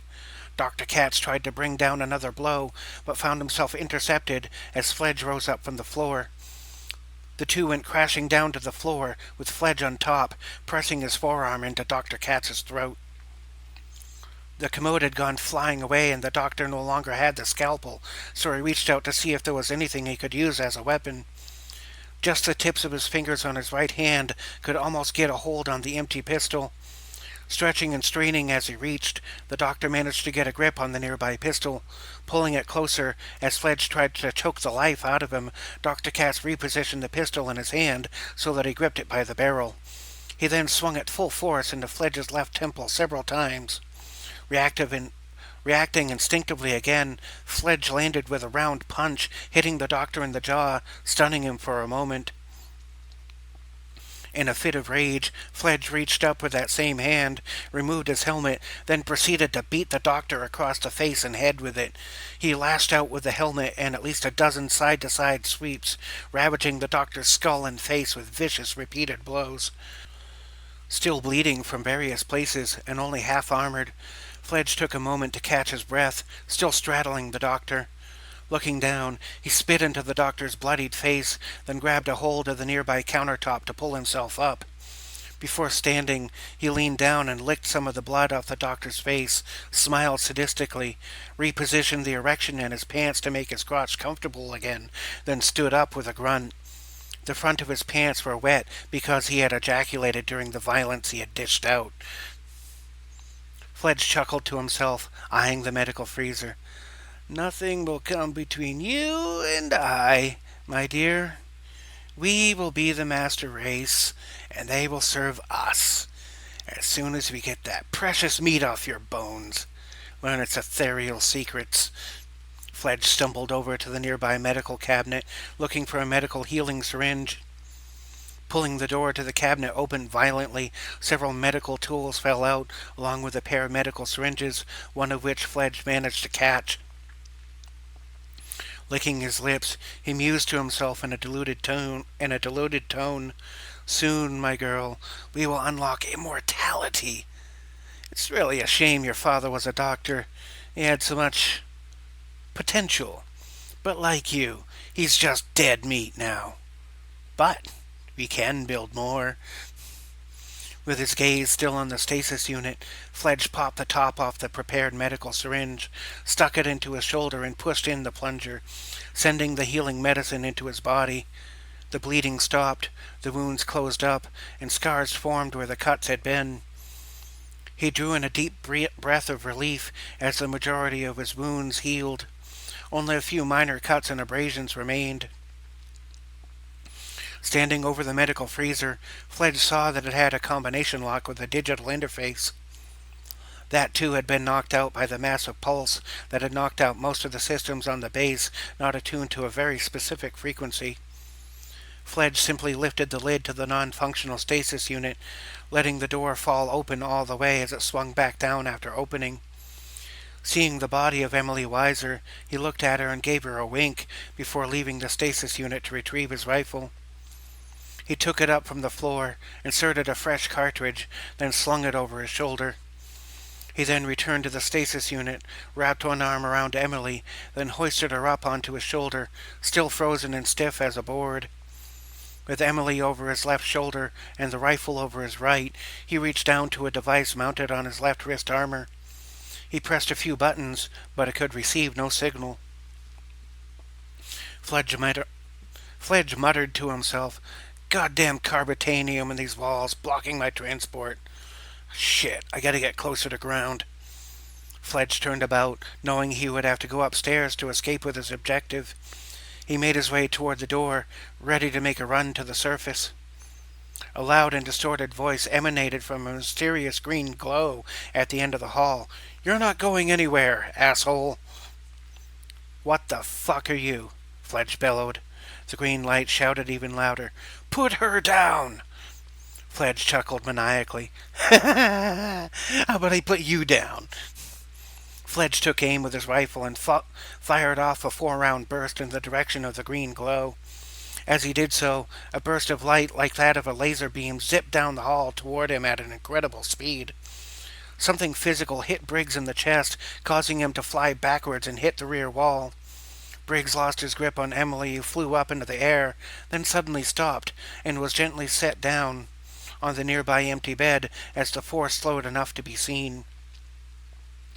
Looking up through blurred eyes, Fledge saw the outline of 15-year-old James Battalion in a night vision goggle and mask set, along with steel cleats under his sneakers, set against the glow of the one battery-powered emergency light functioning in the room. James lifted his goggles and mask, revealing his young face. James pointed at Fledge, as barely a shadow against the light, and spoke sternly this time without the voice effects. "Leave Emily with us." Briggs chuckled, getting to his feet with a hand over his bruised rib, and responded, "Or what, boy? When I'm done here, I'll skull-fuck you both. Twice." James replied, "Wrong answer." Fledge snickered mockingly, then suddenly found some force smacking him in the face, then returning to its original position. Shaking off the blow, Fledge raised his rifle, but saw no one. He looked about, confused, and started to make his way toward the door. Something flew past him and struck him in the rear of his right thigh. Fledge whipped about to strike at what was there, but a second whoosh went by as he swung the butt of his rifle. Out of the corner of his eye, Fledge now saw James about 30 feet down the hallway. He raised his rifle to fire, but the weapon fired only one shot, then stopped. Looking down, Fledge saw that the weapon's clip had been removed. Looking up again, he saw no one in the hallway. Thinking quickly, Fledge hobbled over to Emily with his now Charlie horse leg. Looking over her, he raised his rifle and struck her remaining hand, snapping off a frozen finger. He removed the finger from the bed and placed it into his left front pants pocket. Looking aggravated and very resolute, but cautious, Fledge made his way to the doorway in a half-limping jog. He ran down to his ammo pouch to discover that it too had been liberated of its contents. Fledge muttered to himself bitterly, "I'm gonna fuck and kill this fucking kid." Stepping out into the hallway with great caution, Fledge saw no one and heard nothing. He reached into a separate pocket under his leg armor and removed a bayonet and affixed it to the barrel of his rifle. He looked this way and that in anticipation of attack, but nothing came as he screwed on the blade. Just as he finished, there was a sound of metal scraping, followed by a fire extinguisher flying out of the darkness and hitting him square in the face, knocking him back into the room again. Blood trickled from Fledge's now broken nose. Briggs pulled a smoke grenade from his belt, pulled the pin, and tossed it into the hallway, hoping to use the smoke as cover. As Briggs stepped out into the hallway, he again heard the sound of metal scraping in the empty halls. Expecting an incoming attack, he lashed out with a bayonet. James flew by, hitting Briggs in the face with a fist as he went by, but took a cut in the process. James was knocked out of his hyper-sprint and hit the floor, rolling, having taken a cut to his lower abdomen. Fledge turned about to strike at the target that had just flown past him, only to be bowled over by the blunt force of James's shoulder, smashing into his knees, launching Fledge directly onto his face. As Briggs lay on his face, something could be heard clanking and shuffling further down the hall. Then he heard the same metallic sound moving further away. Using a push-up posture, Briggs quickly returned to his feet. He reached down to his left side to grab another ammunition clip. Grasping the clip and lifting it as he glanced downward, Briggs felt a strange tugging sensation, followed by the realization that his other hand had been emptied of the weapon. Briggs now held the ammo clip, but no rifle. Infuriated, Briggs raised his fist high, screaming, "I'm gonna fucking murder you, then bring you back to life, just so I could fucking murder you again. You hear?" With Fledge still mid-rant, another sudden whoosh came out of the darkness, bowling him right off his feet. He landed on his back, absolutely incensed. Fledge rose to his feet slowly with a monstrous rage. His entire body, and especially his hands, trembled with the adrenaline cortisol of the combined rage and fear, tainted by his sickness. His focus sharpened, and everything came into view. Fledge readied himself for the next attack, sharp and vigilant. He first heard the sound of James approaching from the far darkness. Fledge prepared himself to strike no sooner than there would be a lapse in sound. He waited patiently, with all his attention fixed upon James's approach. Fledge heard a final scrape, and saw a distant glimmer of green from the night vision goggles. Timing the blow, Fledge extended an arm just as James came in for a charging blow. James' face impacted Briggs's massive arm, which knocked James to his back. Briggs immediately followed up with a violent stomp of his foot, aimed right at James's face. Though dazed some, James managed to roll out of the way. Fledge followed with a second kick as James rose to his feet from a spinning roll. James attempted to use his speed to dash again, but was this time intercepted by a large fist, striking him squarely in the nose. Before James could shake off the stunning blow, Fledge followed up with a swift throat chop, stopping James in his track. Knocked back and grabbing onto his neck, James found himself again struck, this time in the temple by a swift hand strike. James fell to the floor, still holding onto his neck with blurred vision. Seeing his opportunity still present and yelling with every blow, Fledge kicked James square in the face as he attempted to pick himself up off the floor. The force of the blow rolled James over and sent him several feet away, laying on his side. Still enraged and huffing furiously, Fledge turned around from the incapacitated James on the floor and made a run for the stairs. If Fledge could get to the ground level, he could escape with his prize and please his true masters. James could faintly hear Fledge's footsteps echoing throughout the halls as he attempted to regain his breathing and clear his vision. There was a second strange sound nearby as well. James readjusted the tilted night vision goggles to see what it might be. Agent Cogito was sitting against the wall in a pool of blood, breathing shallow, rapid breaths. James mumbled, half crying, "Mr. Cogito, I'm sorry. I couldn't." Between labored breaths, Cogito responded, Take my hammer. It's gravimetric. Smash that thing on his wrist. Don't let..." James protested. "You're hurt. You need Cogito interrupted. No time. It's a dead man's switch. Be brave. You can..." Cogito breathed his last and died looking into James's eyes. With his throat still hurting, but able to breathe, James slid his way across the floor to Cogito. First he reached up and closed Cogito's still opened eyes. After taking a couple of deep breaths, James searched a few of the deep pockets and tool pouches. James soon discovered the gravimetric hammer. Gravimetric technology has the power to amplify the gravity of an object in the direction of its current momentum by as much as a factor of 10. The velocity-sensing device inside the hammer will reverse the polarity to normal after each swinging arc, keeping the close quarters weapon from flying out of the wielder's hand. It also came with a cord to be attached to the wrist.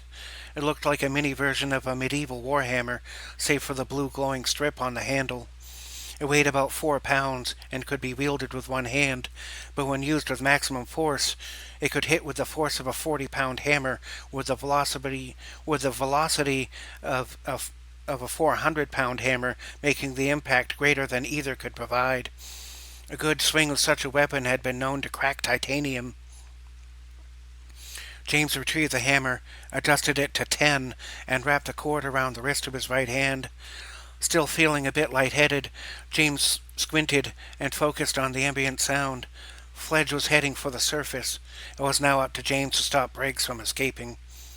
James stood up, spit some blood on the floor, then bolted down the hallway, using his time-bending speed ability.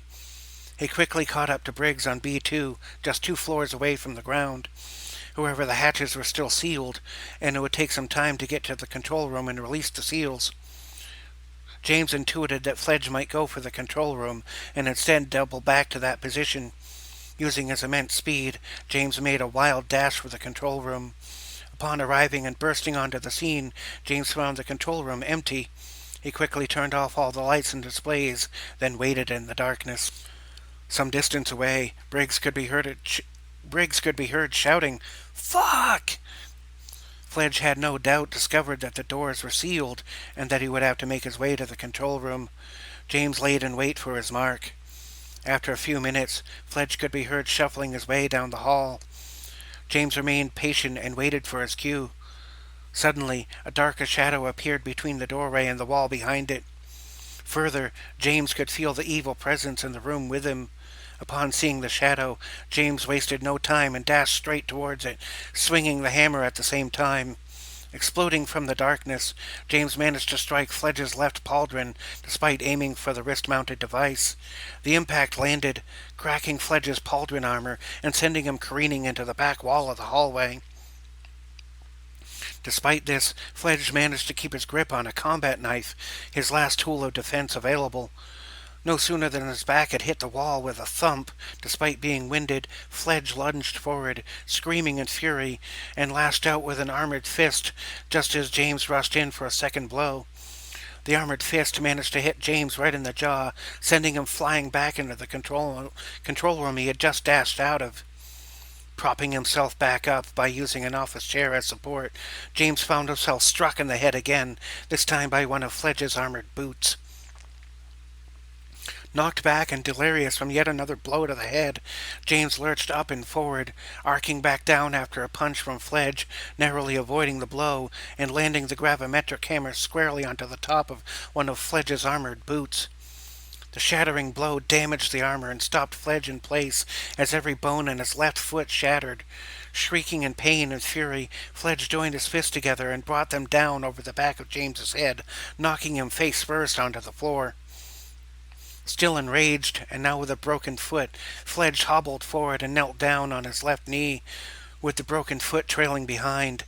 As James tried to raise to his feet from below, Fledge reached out and wrapped his hands around James's throat. Lurching forward, Fledge tightened his grasp and knocked James onto his back, tightening his grip into a stranglehold. Lying on his back with Fledge leaning down onto him and forgetting about the hammer, James struggled in vain to free his throat from the vice grip of Fledge's enraged, meaty hands. Fledge's eyes and penis became enlarged with excitement at the prospect of getting to slowly squeeze the life out of what was sure to be a very sexy young corpse. Behind the night vision goggles, James's vision started to fade and his body started to go numb as the life-giving air was being choked out of him. James panicked, attempting to breathe, knock his stranger away, or to otherwise escape, all to no avail as he flailed for freedom. As James's face started to go red, and then blue, he could suddenly see the bloodied face of Dr. Katz right behind Fledge. Seeing James react, Fledge tilted his head like a confused dog, just as a razor-sharp scalpel found its way into the side of his neck. Fledge reached up to react, but the doctor had already yanked out the scalpel, spilling blood out the carotid artery. As Fledge started to choke on his own blood in panic, James reached back, grasped the hammer, then brought it down, full force onto Fledge's wrist, shattering the transporter device.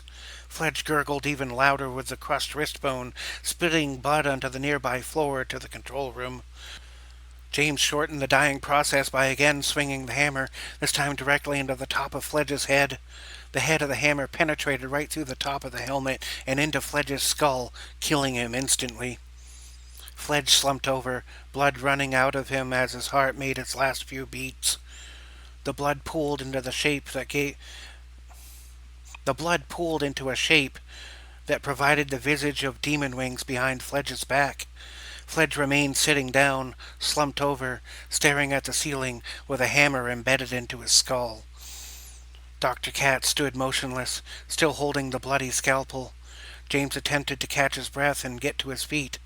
As the two looked at each other, relieved, a beeping sound could suddenly be heard coming from the remnants of the device on Fledge's wrist. Dr. Katz looked down to the device, puzzling. What the hell is...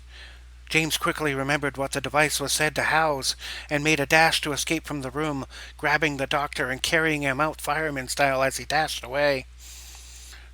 James stopped around the corner of the next hallway, just in time to hear 3 last beeps, followed by a massive explosion that shook the whole building. After kneeling to brace for the impact, the doctor was able to touch his feet to the floor and stand. Dr. Katz put his hands on James's shoulder and said nothing as they exchanged a mutually meaningful nod. The immediate threat was over down here, but now the ceiling had caved in, trapping them both underground on the B2 level, with no immediate avenue of escape. 8:24 p.m. at the Dock 12 communications tower. Yet another armored personnel carrier made its way onto the scene, with another load of Red Union soldiers, vampires, and Necrosidius to engage.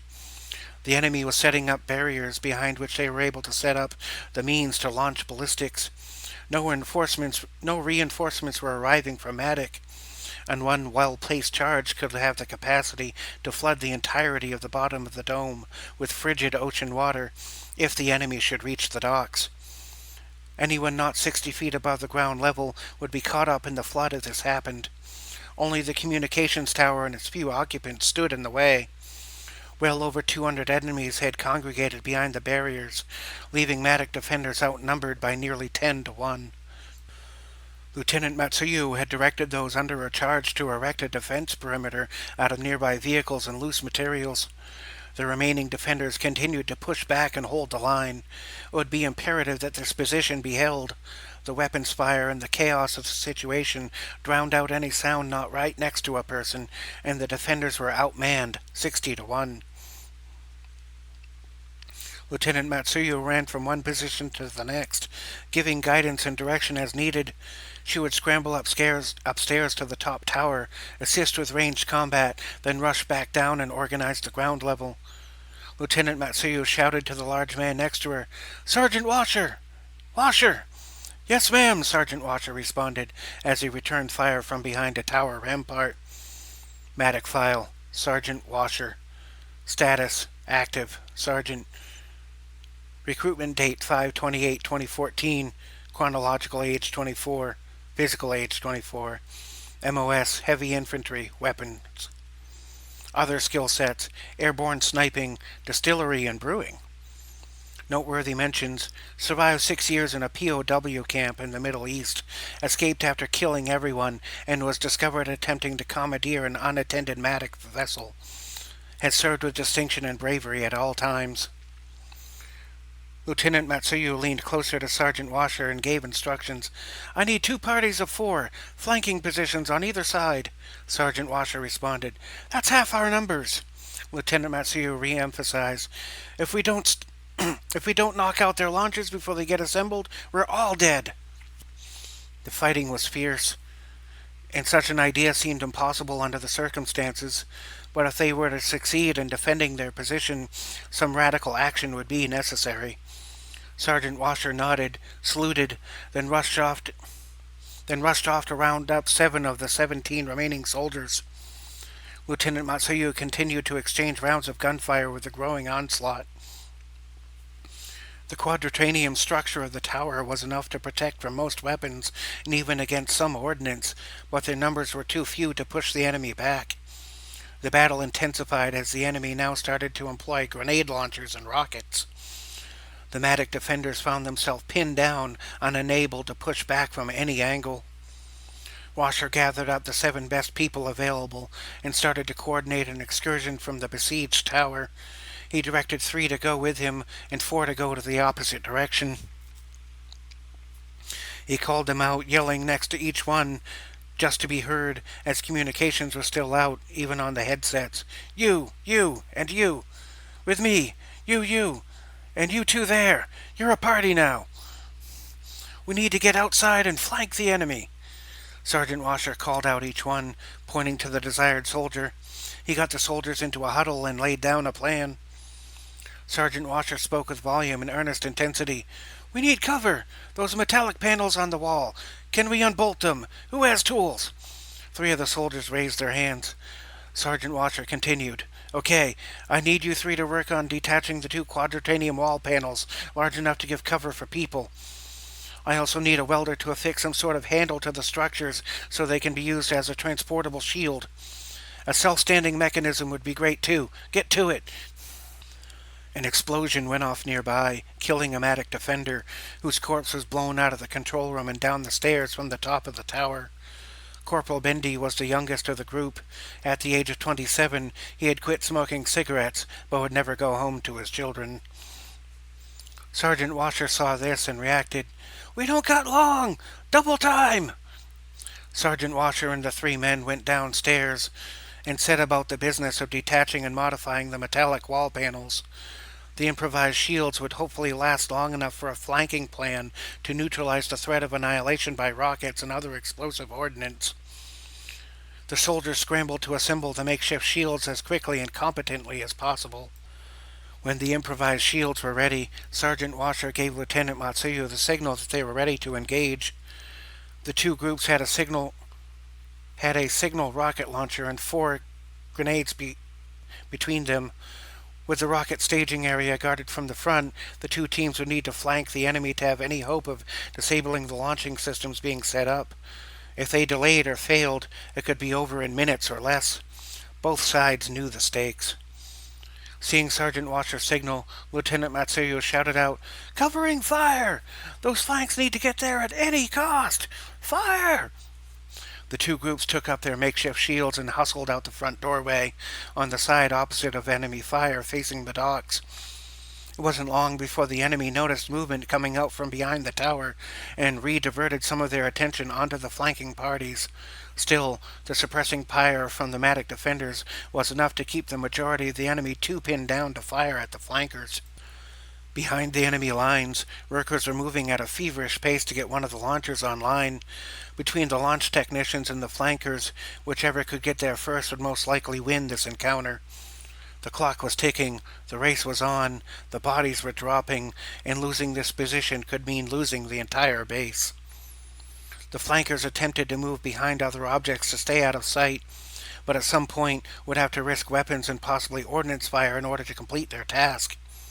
A watcher in the enemy ranks drew attention to the flankers, and nearly half of the enemy diverted their fire to take them down before they could get into position.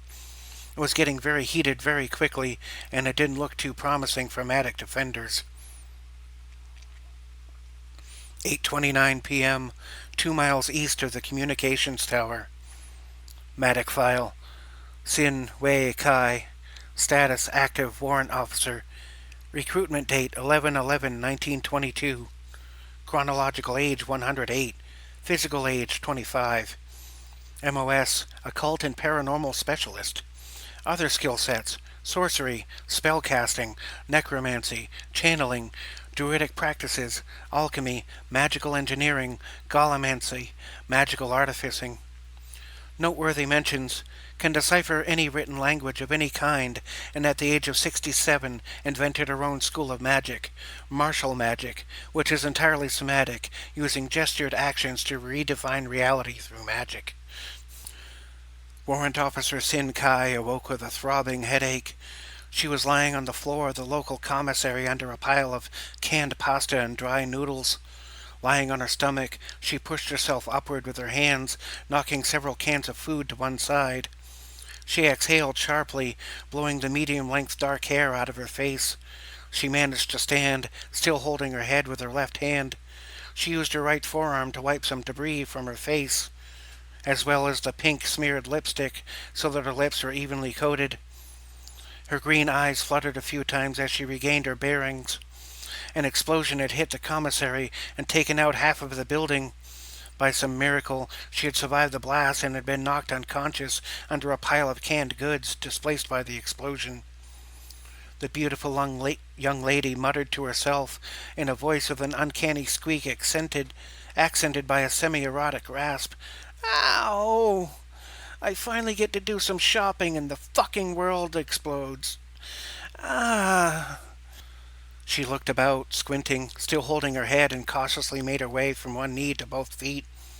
Standing up in the darkness of the store, with only one emergency light in the background, she attempted to step forward, only to slip on a can of green beans and land on her back on a pile of cup of noodles.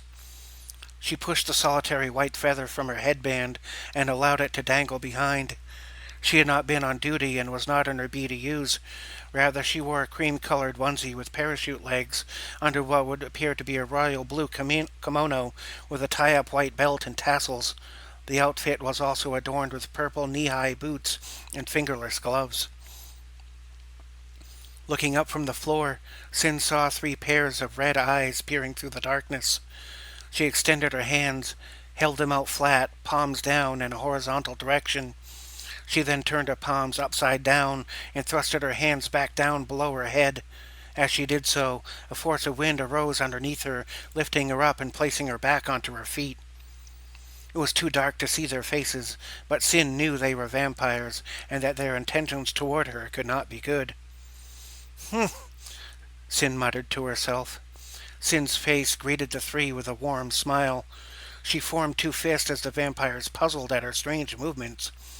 Holding the 2 fists to either side of her face, Sin then extended the index and pinky fingers of both hands, pointing up. 4 pillars of flame appeared at the 4 corners of the area of the store, still intact around her, illuminating the chaotic scene. One of the vampires in the dark distance barked out, "Your tricks don't frighten us, and we're quite hungry. And you look delicious." The taller of the 3 vampires started to step forward through the darkness, revealing that it was wearing a red uniform, black with red stripe. Sin placed her left hand flat, vertically in front of her eyes. She then raised her right hand, formed a fist, then sent a quick punch to her open hand, hitting it with a clap sound that reverberated throughout the whole building. The tall vampire then flew backwards, struck by a powerful force. The vampire flew into a shelving unit, knocking soda and juice all over the place as containers broke, along with the shelves. Stunned by this, and covered in orange juice, the displaced vampire yelled out, "Kill the bitch!" Sin kept a wry smile on her delicate features, and raised her right hand as the 2 vampires charged in. Sin extended 2 fingers from the fist, forming the letter V, keeping the fingers extended. She lowered her fist to waist level. She then brought the fist up with a slapping thrust. As she did so, the floor under the 2 vampires quickly formed into 2 sharp stakes of stone, which erupted from the floor, penetrating the chest of both vampires. Both gurgled and bled out their mouths, totally incapacitated, hung up on the 2 sharp stakes made out of materials from the floor. Sin then directed the 4 pillars of flame, hovering in separate corners, to fly inward and converge on the 2 staked vampires. They both erupted into flame, slowly forming 2 piles of ash as they capitulated on the end of the stakes. The 3rd vampire stood, then wasted no time and charged in with a burst of vampiric speed. The charge was met with dead air as Sin lowered 2 palms in a thrust, causing a burst of air to lift her 6 feet into the air, allowing the vampire to charge by harmlessly. Sin landed on the ground gently into a crouch. The vampire, able to grab nothing, had to suddenly change its momentum to stop. Pivoting in place, the vampiric Red Union soldier pulled his rifle from its shoulder strap and aimed it, firing off a long volley of automatic fire. As the vampire was grabbing the rifle, Sin managed to make 2 fists and then joined her forearms in front of her face. She then separated her arms, bringing both out to either side, forearms still up.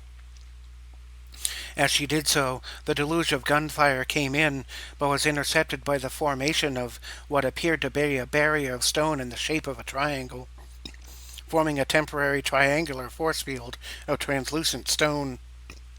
All of the gunfire was repelled completely as the soldier used every bullet in the clip. The force field disappeared just as the rifle's mechanism made an empty click. Sin stretched out her left leg, using her boot as a pointer along an arc on the ground. Placing the foot behind her, she then swept forward in a roundhouse kick type of action. This caused shards of ice and stone to fly out from the floor in an arc, striking the vampire in multiple places. The soldier cried out in a shrill scream, being impaled by shards in multiple non-lethal locations. With a grunt and squinted eyes, the soldier produced his combat knife. He conjured up all of his strength into a war cry and charged forward, holding up the knife in an overhand posture. Sin was already windmilling both arms in a forward direction. A powerful gust of wind started to blow from her position as the vampire charged straight in with a burst of speed.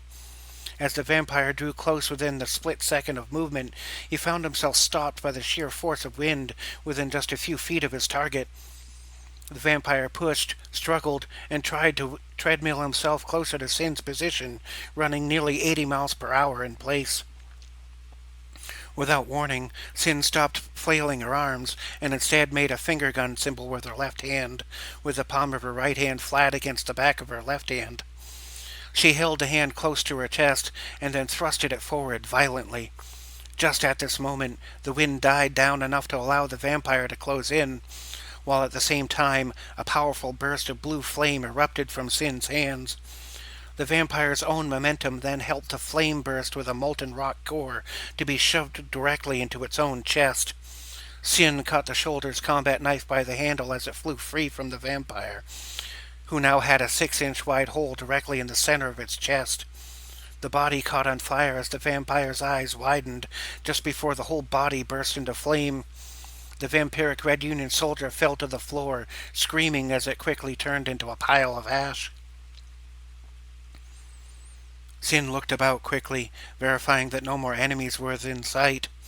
Finding none, she then took her right hand, made a fist, extended the index finger, and then, with closed eyes, moved the hand around in a slow circle. This spell granted Sin the vision to peer through walls, looking all about without moving her eyes. Sin further verified that no more enemies were nearby. Sin spoke softly to herself. "Can a girl buy shoes in peace?" Looking about with her vision still clearing up and a slight headache still, she started to put together the pieces that some sort of major battle was taking place inside the base. In the entire history of Matic, this had never before happened, and was a most dark sign. Sin was determined to find out what was happening. Sin dropped both hands to either side and faced her palms forward. She made an upward-facing wave-in motion with her fingers in a come-here fashion. She then started to hover just a few inches above the floor, and upon doing so, started to make a snow angel mid-air, moving her arms and legs in like fashion. She then floated up about 5 feet into the air, turning to a horizontal position, facing the floor with her eyes closed. Once her ascent stopped, she was granted a bird's-eye view of the entire ground level of the base. Sin saw multiple skirmishes, entire areas full of the dead, both enemy and ally, several fires, destroyed structures, and most disturbingly, a swirling mass of magically suspended life orbiting about, surrounding the entire structure. Hundreds, possibly thousands of vampires and necrosidious were outside, swirling through the ocean in a whirlwind formation. Only some form of immense power could be responsible for that. Sin then witnessed the battle at the control tower. She could hear and see everything anywhere she looked. Sin quickly realized that if the battle at the tower went bad, all the lower levels would be flooded and a large number of enemy reinforcements would arrive. She started to observe the situation just in time to see the valiant flanking teams decimated by overwhelming force before they could even get into position. Accompanying the beads around Sin's neck was a white tiger's paw, shrunken down in size to a few square inches, so that it was about the size of a rabbit's foot. The paw was encased in plasma, wrapped up in amber. Sin reached down to the amulet, held it up in front of her face, then spoke in a mysterious tone. Sin chanted, leaving the air full of echoing refrains.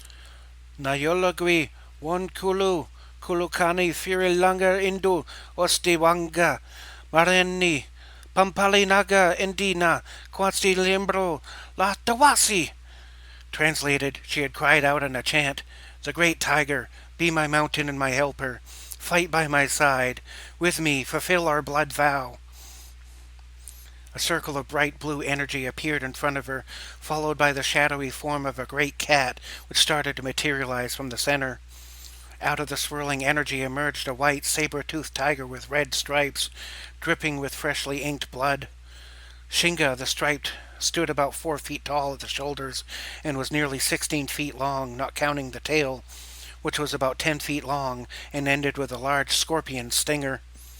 The celestial summon was also adorned with a riding saddle, and behind that, a small flat platform. On its face, it wore a porcelain ball mask, fitted just for the great beast's feline dimensions. Sin concentrated on her index finger on her right hand and pointed upward with it. The finger grew a long, sharp black nail. She then drew the nail diagonally across the palm of her left hand, creating a long but shallow cut. She made a fist as her palm bled, causing the entire palm to be soaked with blood. She then placed the palm upon the left front haunch of the great cat, Shinga, leaving a red blood brand in the shape of her palm. After Sin did so, a wave of red light passed over both of them briefly. Sin's finger reverted to normal as Shinga turned her head to glance back at her master. Sin reached out and gently touched Shinga's cheek. She bowed her head and briefly patted the noble creature. Then she placed her left foot into a stirrup, raised her right leg straight up with her toes pointing to the ceiling, stood up on her left foot, and sat down into the saddle. Sin took hold of the reins, draped about the saddle, and petted Shinga's neck, causing her to purr. Sin pointed in the direction of the battle at the communications tower and called out, "Ku Mikanago," meaning, "to the fray." Shinga bolted into action, sprinting at a blistering pace. She leapt over the 8-foot-tall fence surrounding the commissary parking lot and onto the roof of a nearby 2-story building. From there, Shinga sprinted across the roof and then leapt up again to a roof of a 3-story building nearby. Shinga leapt from one rooftop to the next, along a stretch of buildings, lining a street headed in the desired direction. Each building was within 20 feet of the next, allowing Shinga to leap from one to another in a seamless sprint. Bullets flew overhead, and a previously scaled building exploded behind them.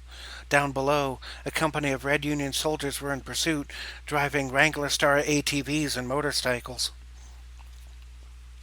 Sin tugged gently at Shinga's reins, calling out, "Imani!" being translated, "halt." Shinga and Sin turned to face their pursuers. Sin called out, "Muvala e guerre para iwo!" Rain down on them. The soldiers below aimed their weapons to fire upon the two. Sin closed her eyes and concentrated for a brief moment, then opened them again. By the time the weapons had fired, a hemispherical bubble had been set into place around the company. Several of them were taken down by their own weapons as the projectiles ricocheted off the inside of the psionically generated bubble. As the soldier with the rocket launcher reloaded and several of the soldiers dove for cover, the force field vanished. Shinga raised her tail high, from which sprung forth several dozen spikes. Her tail pointed straight up, then launched dozens of thorny projectiles.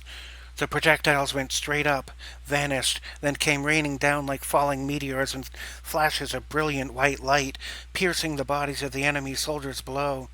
Some screamed, some gurgled, and some flailed about, but most were struck dead instantly. Each projectile then exploded, taking out every remaining soldier in the small group. The rocket launcher below fired off just as its wielder died, sending a rocket into the building Shinga and Sin were on top of, but Shinga was able to leap to the next building before the explosion. Shinga resumed leaping from one rooftop to the next. After leaping between several more buildings, Shinga came to a stop, totally unbidden. Her ears twitched about as she sniffed the air, then turned her head in a new direction. Sin listened carefully and could hear some sounds from a higher rooftop nearby. Sin hopped off of Shinga's saddle. Sin petted Shinga gently, saying, "Dikarani panno," wait here. Sin then marched in place with high steps, as though she were ascending stairs. After a few seconds of that, a white translucent staircase appeared before her, leading to the roof of the taller building nearby. As Sin ascended the stairs, the sounds of close-quarters combat came to her senses. Peering over the rooftop as she ascended the last steps, the scene came into view. Jacob Bastian and Jonas Black were crouched down behind one of the roof's air conditioning units, with their backs toward her. Opposing them were several of the Red Union soldiers, entrenched behind other structures on the rooftop. They were exchanging fire, coming out of and going into cover in nearly reciprocating patterns. Several rounds flew over Sin's head as she dove onto the ground right between Jacob and Jonas. Arriving in a slide on her back, looking up at the two of them, Sin looked up and spoke playfully. "Imagine meeting you here. Need some help?" Jonas chuckled slightly as Jacob replied, "Always a pleasure." Jonas interjected, "We could use a hand." As gunfire continued to pummel their cover, Sin rose to one knee and had a quick glance over the top of the metal unit. Sin ducked down again as she stole a glance at the enemy's positions, with several rounds missing the top of her head by very small margins. Sin spoke a little more aggressively as she started to execute another martial spell. "Hands are nice, but I think a hammer will do much better." As Sin spoke, she made a gesture with her right fist, smashing down into the palm of her bloodied left hand. After repeating 3 strikes, 3 ethereal hammers, each about the size of a refrigerator, appeared above the 3 locations of the clusters of soldiers, smashing them all through the roof and from below, splattering them all about. Only a few enemy soldiers remained, but were stunned by having witnessed the occurrence.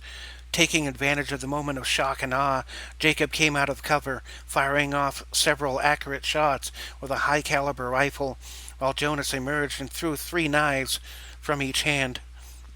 Between the two men, they dropped another 11 enemies in just a couple of seconds. No enemies remained alive on the roof. Jacob had shot 5 of them dead in the center of the chest, while Jonas had plunged 6 throwing knives into 6 separate necks. Sin spoke up with a sense of urgency. "We have to get to the communication control tower and stop its attackers, or something terrible is going to happen." Jacob asked. "More terrible than this?" Sin responded. "Unless you don't mind the whole dome being flooded as several hundred vampires and necrocidians come through a freshly made hole to finish us all off." Jonas spoke, fixing the collar on his black leather jacket. "Mr. Bastian has rank here. What's our move?" Jacob squinted, thinking intently for a moment, then responded, "Seeing that Miss Guy here knows more than we do, I say we follow her lead, yeah?" Wasting no time, Sin turned about and called out to her mount, "Shinga! Kofika! Shinga! Arrive!" A mere second later, Shinga appeared from beyond the horizon of the roof and landed in a crouch within a few feet of Sin's position, facing her. Jacob exclaimed, "Holy shit, man!" Jonas nodded, saying, "You never fail to impress, Miss Kai." With a short running leap, Sin landed in the saddle and put her feet into the leather stirrups. Still somewhat amazed, Jacob and Jonas approached. Looking back, Sin called out, "Hop on, we're going in." Jacob and Jonas briskly climbed up and secured a spot, each holding on to one of Sin's shoulders with the opposite hand holding a weapon. Jacob held his rifle in one hand, resting it over the opposite forearm, while Jonas held 3 more small throwing knives in his free hand. Sin made a gesture of plugging her ears, without actually touching them. A moment later, translucent earplugs appeared in her ears. She turned her head to face Jacob and then Jonas, who both nodded to indicate that they were ready. Sin called out, "Shinga! Changu! Shinga! Haste!" Shinga sprung back into action, running at nearly 60 miles per hour, leaping from one roof to the next. Along the way, Sin called out 2 commands. First, Sin called out, "Chupokalopo! Shell!" Upon the speaking of this command, Shinga's fur transformed into scales and took on a metallic sheen. Second, Sin called out, "Kukwanara! Soar!" Upon issuing this command, white feathered wings sprouted from either side of Shinga's body. Sin had to move her feet forward, holding the stirrups a bit higher to clear the wingspan. Shinga leapt from the roof of a 3-story building, then to a 6-story building, and then leapt off the edge at full speed, taking flight, gliding over all things below from about 60 feet above. The communications tower and the desperate battle soon came into view. As they soared in, riding in on a flying celestial tiger from the underworld, Sin yelled out, "Kukira! Kurononga Makina! Attack! Destroy the launchers!" Jacob turned his rifle to automatic firing mode and let loose a stream of fire. Jonas started throwing knives, and Shinga used her scorpion tail. All focused their efforts on the launchers and the crews assembling them. Looking down, Sin saw that the enemy staging area was a garden rich with plant life. She reached into her kimono and produced a small herb. She wrapped the stalk of the plant around the index finger of her left hand, then placed her hands on her own throat and squeezed lightly. Countless blades of grass sprang up from the ground, each transforming into a vine, each of which lashed out and started to strangle enemy soldiers. Most of the soldiers in the staging area became tangled and unable to fight back. A moment later, Shinga's tail spikes came crashing down below, exploding into shrapnel as each struck its target. Shinga went into a dive and swooped low, bowling over the few unaffected enemy soldiers between them and the missile-launching devices. Shinga arrived at the launcher and smashed into it at full speed, devastating it just as the operator managed to fire off a single volley of rockets in a tall arc. Sin cried out, "Oh, no!" Shinga saw this and understood. Without hesitation, she reared up, throwing all three riders off her back, and leapt over the barriers between them and the tower. Arriving at the tower before the arcing rockets, Shinga leapt straight up into the air, placing herself between the tower and the incoming rockets. The rockets impacted her, making mighty explosions in the air, safely away from the tower and the harbor gates. Shinga dissipated into particles and dispersed with a shrill cry like that of a great cat wounded unto death. Sitting up, Jacob saw the enemy soldier who had launched the rockets, and without hesitation shot him in the face from just a few feet away. Sin helped Jonas to his feet as the few remaining enemy soldiers made a hasty retreat from the outer parameters of the staging area. Jacob stood on his own, still looking up to where Shinga had been, seemingly vaporized, looking very concerned. He looked over his shoulder to Sin with a look of empathy. Sin spoke reassuringly. "It's okay. She can be reconstituted in a day. For now, she sleeps in the void." Jonas spoke. What's that sound?" Jacob and Sin noticed a rumbling sound, accompanied by a squelch of twisting metal. The sound was coming from the direction of the harbor. Jacob spoke nervously. "What the hell is that?" Sin responded with urgency. "There are enemies trying to force their way through the harbor hatches." Jonas asked, "What do we do about that?" Jonas asked, "What do we do about that?" Sin paused a moment, then spoke, this time more calmly. "I need a battery." Jacob responded, "A battery?" Sin replied with urgency again. "A, C, D, whatever you got." Jacob asked, "Will a phone battery do?" Sin replied, "They're integrated into our phones. I need a separate one." Jonas gasped slightly, then reached his left hand into his left inner jacket pocket, pulling out an old Runman radio with a cassette player. Opening it up, he dumped 4 AA batteries into his open palm, then presented them to Sin. Sin reached out and took one of the batteries. Jacob spoke inquisitively. "What are you going to do?" Holding the battery between a thumb and index finger, Sin answered, "I'm going to electrify the dome and fry those motherfuckers trying to get in." Jonas asked, "Could that hurt us?" Sin answered calmly, "Not if I do this correctly." Jonas swallowed and faintly muttered, "Oh, shit." Sin put up her free index finger and shushed them. "Shh. I need to get this right." Jonas and Jacob just glanced at each other, then focused on Sin as she went about using the battery. Sin took one knee on the scorched grass, then rested upon both knees, looking down at the battery in her hand. She grabbed the battery by the negative end with her right hand and held it horizontally, with the positive end facing the open palm of her left hand. Sin focused her energies and thoughts on the battery. Her breathing became deep and rhythmic, with air going in through her nose slowly and going out her mouth in forced bursts. As she repeated this for the 5th time, her entire body seemed to become surrounded by an electromagnetic field, with small bursts of electricity leaping to the nearby ground. Quickening the pace of her breathing, she started to push the positive end of the battery closer to the opposite hand. As she did so, resistance built up, forcing her to push harder and harder into the battery. The closer the positive tip of the battery got to the open hand, the more force it required to push it closer.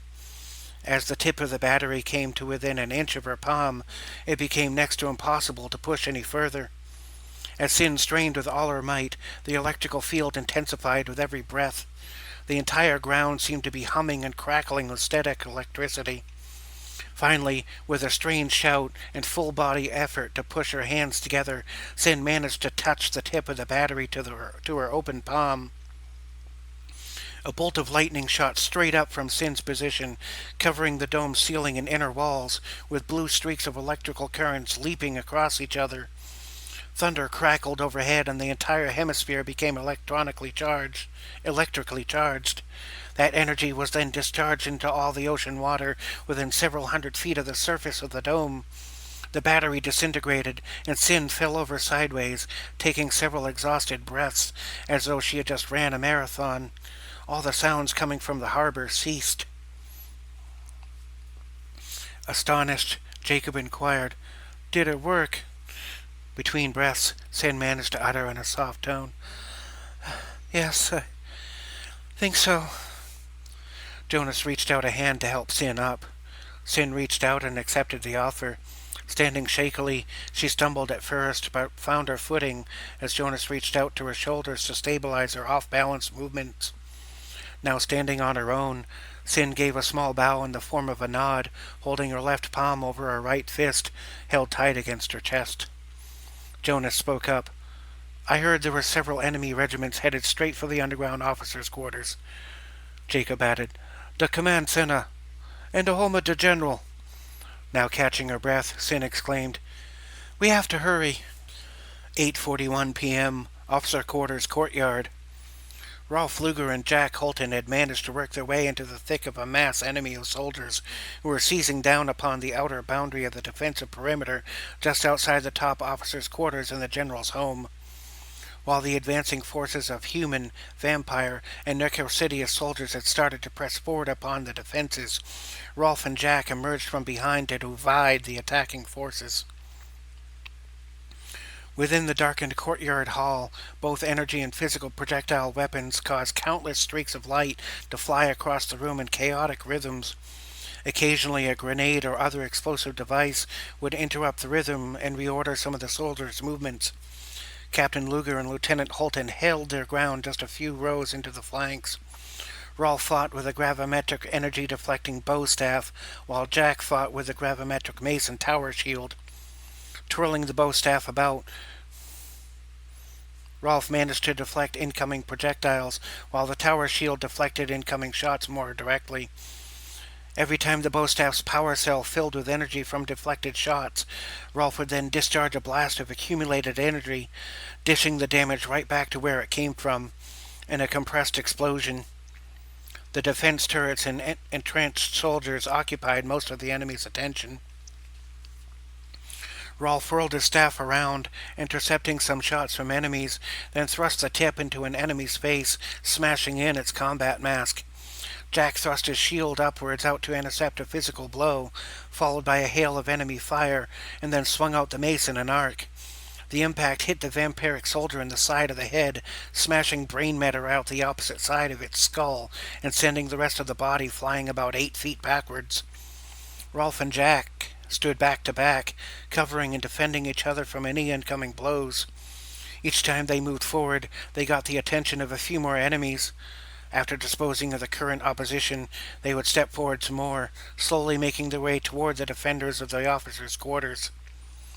Most of the enemies were focused forward, turning a blind eye to the 2 men attacking them from behind. This trend continued for several more minutes, until something smashed through the ceiling. As Rolf and Jack worked their way to about halfway into the crowd, they started to draw far more attention from the enemy. One after another, enemies would turn about, becoming aggressive, then get lambasted by either of the 2 Matic agents. Meanwhile, enemy fire slowly dwindled down the energy levels of the force fields between the courtyard and the entrances to the buildings. Still standing back to back with Lieutenant Holton, Captain Luger communicated through his headgear. Pausing between dodging, blocking, or dishing out attacks, Rolf spoke with Jack on the headset. "We've got to get a hold of these energy weapons. Set up the front line. Enemy formation. If we don't, the force field will give away soon." Peering through a tiny break in the enemy's formation, Jack responded while also fighting off one enemy after another. "We may be able to make a break for the line right here, but how do we—" Rolf reached down to his utility belt and held up a grenade, saying, "Only one way to make 'em scatter." Whoa, I almost got killed there. Jack also grabbed a grenade and prepared to launch in unison. "We go for cover. 3." Jack pointed to a nearby pillar that could be used for cover. Rolf saw and nodded in acknowledgement. The two men then called out together between blows and attacks. 3, 2, 1. Grenades live! Both pulled the pin and tossed their grenade forward and over the enemy's head to the front of the formation. They each dodged a few more attacks as they went behind the nearby pillar. Up front, a soldier could be heard yelling out, "Grenade!" A second later, an explosion ripped through the crowd, taking out several dozen enemies who had nowhere to go in the pressing madness. Just as the explosion went off, the force field and all emergency lights also went off, adding further to the chaos and confusion of the moment, as no one had planned for such an event. Behind where the force field had been extinguished, a pair of gas lamps on either side of the stairway lit by themselves. The sound of flutes and drums could be heard off in the dark distance beyond the lamps, playing a dramatic war theme. A second later, another pair of lamps further in lit up as well. Everyone present was taken aback by this, watching on in awe, having no idea what was about to happen. A second later, another set of lamps lit up, seemingly of their own accord. It was as though the lamps were lighting the way in. Out of the distant darkness, a deep blue carpet with gold trim started to uncoil as it tumbled down the stairs leading to the officer quarters. Puzzled humans, vampires, and necrosidius all looked on as this strange situation unfolded, one pair of gas lamps at a time. From the dark distance appeared a lady with a pale face and black lips. Her dark hair was tied up with a pair of foot-long metallic pins. A silver tiara also sat upon her forehead. She wore a long, slender black gown which trailed behind her on the ground for about 4 feet. Each sleeve of the garment dangled open about a foot. From each dropped a pale, delicate hand, holding what would appear to be a paper fan with silver trim. The pale lady opened a fan and held it in front of her face, obscuring all but her eyes. She held the second fan out straight and slightly behind. With his mouth slightly open, Rolf recognized the lady on the stairs and said her name in a whisper to himself. Gloria motherfucking Singer. Still holding the first fan in front of her face, she traced an arc with the second fan, going from slightly behind her back, arcing out, and then pointing behind again from the other side. With her arm wrapped around her, and with her face obscured by the other fan, she dropped the wrapped arm and lashed out with an arcing sweep. When she lashed out with the fan, a beam of blue energy shot from its edge, making a high-pitched wind sound, severing in half at the waist the entirety of the first 2 rows of enemy soldiers. Anyone struck by the arc of blue light was cut in half by a wind so sharp it could slice through metal. The enemy, half in shock and half enraged by this, lifted their weapons to engage. Before they could even target the lady on the stairs, a wave of men and women in full suits of shogun armor, stylized in matte colors of blue and gold, poured out from the darkness, armed with swords, spears, and bows. The swords and spears were enhanced with gravimetric and photonic features, allowing them to strike with 10 times the normal force, with an edged weapon, the blade of which rests comfortably at 10,000 degrees when illuminated. Their battle suits, stylized after ancient samurai armor, were crafted out of polarized ceratanium plate, 5 times stronger than titanium, and with force-absorbing technology. Their bows used similar gravimetric and photonic technologies over standard weapon designs, enhanced to endure the radical conditions of their use. This elite band of troops was only spoken of in rumors. One of the shogun-style troops held a banner on a long pole, was black with gold trim, and read, Kai Narasa Reta Akuma, meaning domesticated demons. A leader among the enemy gave the command to charge as several waves of shogun-style warriors emerged from the shadows, led by the infamous hostess of hospitality and definitely not to be crossed, Gloria Singer. The two forces headed straight for each other, clashing in a noisy and violent deluge of person onto person.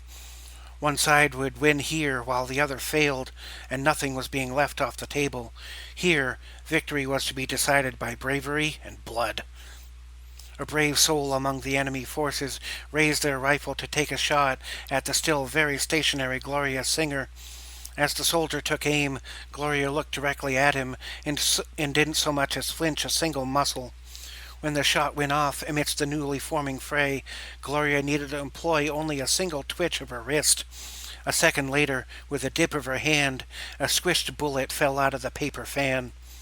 Gloria's eyes followed the bullet as it rolled down the stairs, then landed on the ground level, just a few feet away from the shooter, who also watched the bullet roll. When the enemy went to look up, Gloria had vanished. A second later, a paper fan whizzed by, taking the soldier's head right off his shoulders in a single clean sweep. The cut was so precise that the head did not even fall off his shoulders until Gloria reached out with her index finger and touched the man's nose just hard enough to cause his severed head to fall off his shoulders, which then squirted blood with the last few pumps of the deceased soldier's head. A hulking vampire came rushing in to take a swing at Gloria with a wicked-looking serrated sword. Gloria swiftly ducked under a blow that looked to be powerful enough to cut her in two. Before the enemy could pull back, Gloria thrusted her folded-up fan straight into the vampire's chest.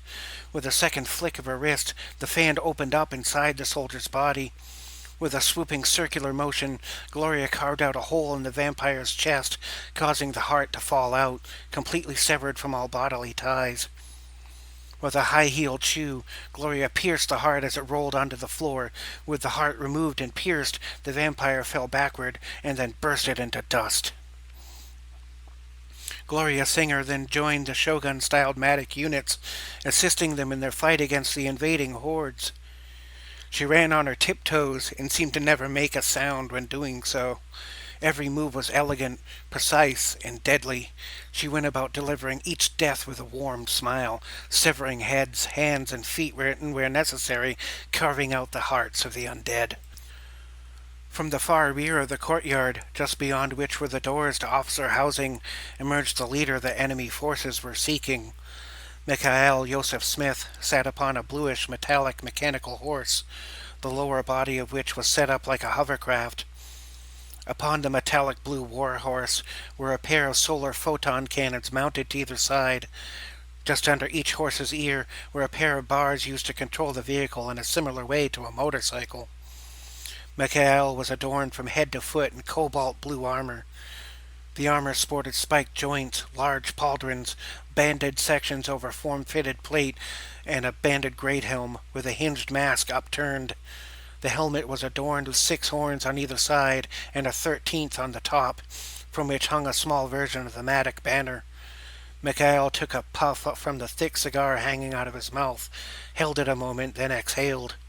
He then violently spit the cigar onto the ground, then brought the face mask down, displaying a monstrous visage of a blue-skinned creature with wild yellow eyes and a long silver tongue sticking out and down to the bottom of the mask, which ended in a sharp point. Mikhail looked to the right, then the left, seeing even more domesticated demon soldiers ready to fight. Looking back out to the sea of enemies, Mikhail grunted to himself, "You chose the wrong house, motherfuckers."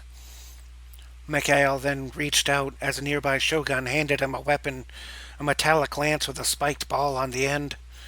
Mikhail held the weapon up at first, then set it into a horizontal position as to be used for ramming and piercing. Giving the mechanical hover horse a few revs of their air-powered magical turbine engines, General Mikhail Joseph Smith called out with anger and conviction, "Victory or death!" This shout was matched by Matic forces sounding off in unison, "Victory or death!" The two armies charged the other, colliding at a central point like two waves of water crashing over each other. The previously more organized fighting started to take on the form of a melee as two walls of enemy combatants collided. General Mikhail Joseph Smith led the charge with the techno shoguns at his side and with support from the remaining Matic defenders. The enemy was now pincered between two forces, and the fighting became much more desperate for the enemy. The force of elite techno shoguns pressed against the enemy, while defenders picked off anything straying from the fray. General Smith charged forward at the head of the formation, straight into the enemy's midst. Along the way, bright yellow blasts from the side-mounted solar cannons blasted holes in and set fire to human, vampire, and necrosidious alike. A 6-foot-long blade emerged from either side of the mechanical hover horse, severing in half anything unlucky enough to get caught in front of them. General Smith carefully maneuvered the charging mechanical beast as to strike enemies and provide cover for allies. Upon being confronted with an enemy in a massive battle mech, General Smith operated a mechanism on the main, which opened the mechanical hover horse's mouth. From inside the mouth, a chain-fed gun whirred to life, blasting the enemy mech with 600 photonic rounds per second, quickly tearing the mech to shreds and heating the remaining metal to a molten red-hot puddle. Within a second and a half of sustained fire, the enemy mech exploded into little bits of molten metal. Upon crashing into the formation of enemy soldiers, the general's lance penetrated 6 enemies with a singular charging thrust. The spiked ball left a 10-inch large opening in each body struck. Upon impaling several enemies, General Smith turned the hover horse around, seemingly upon a dime. The momentum forced the bodies off the end of the lance and into approaching enemy units, bowling them all over.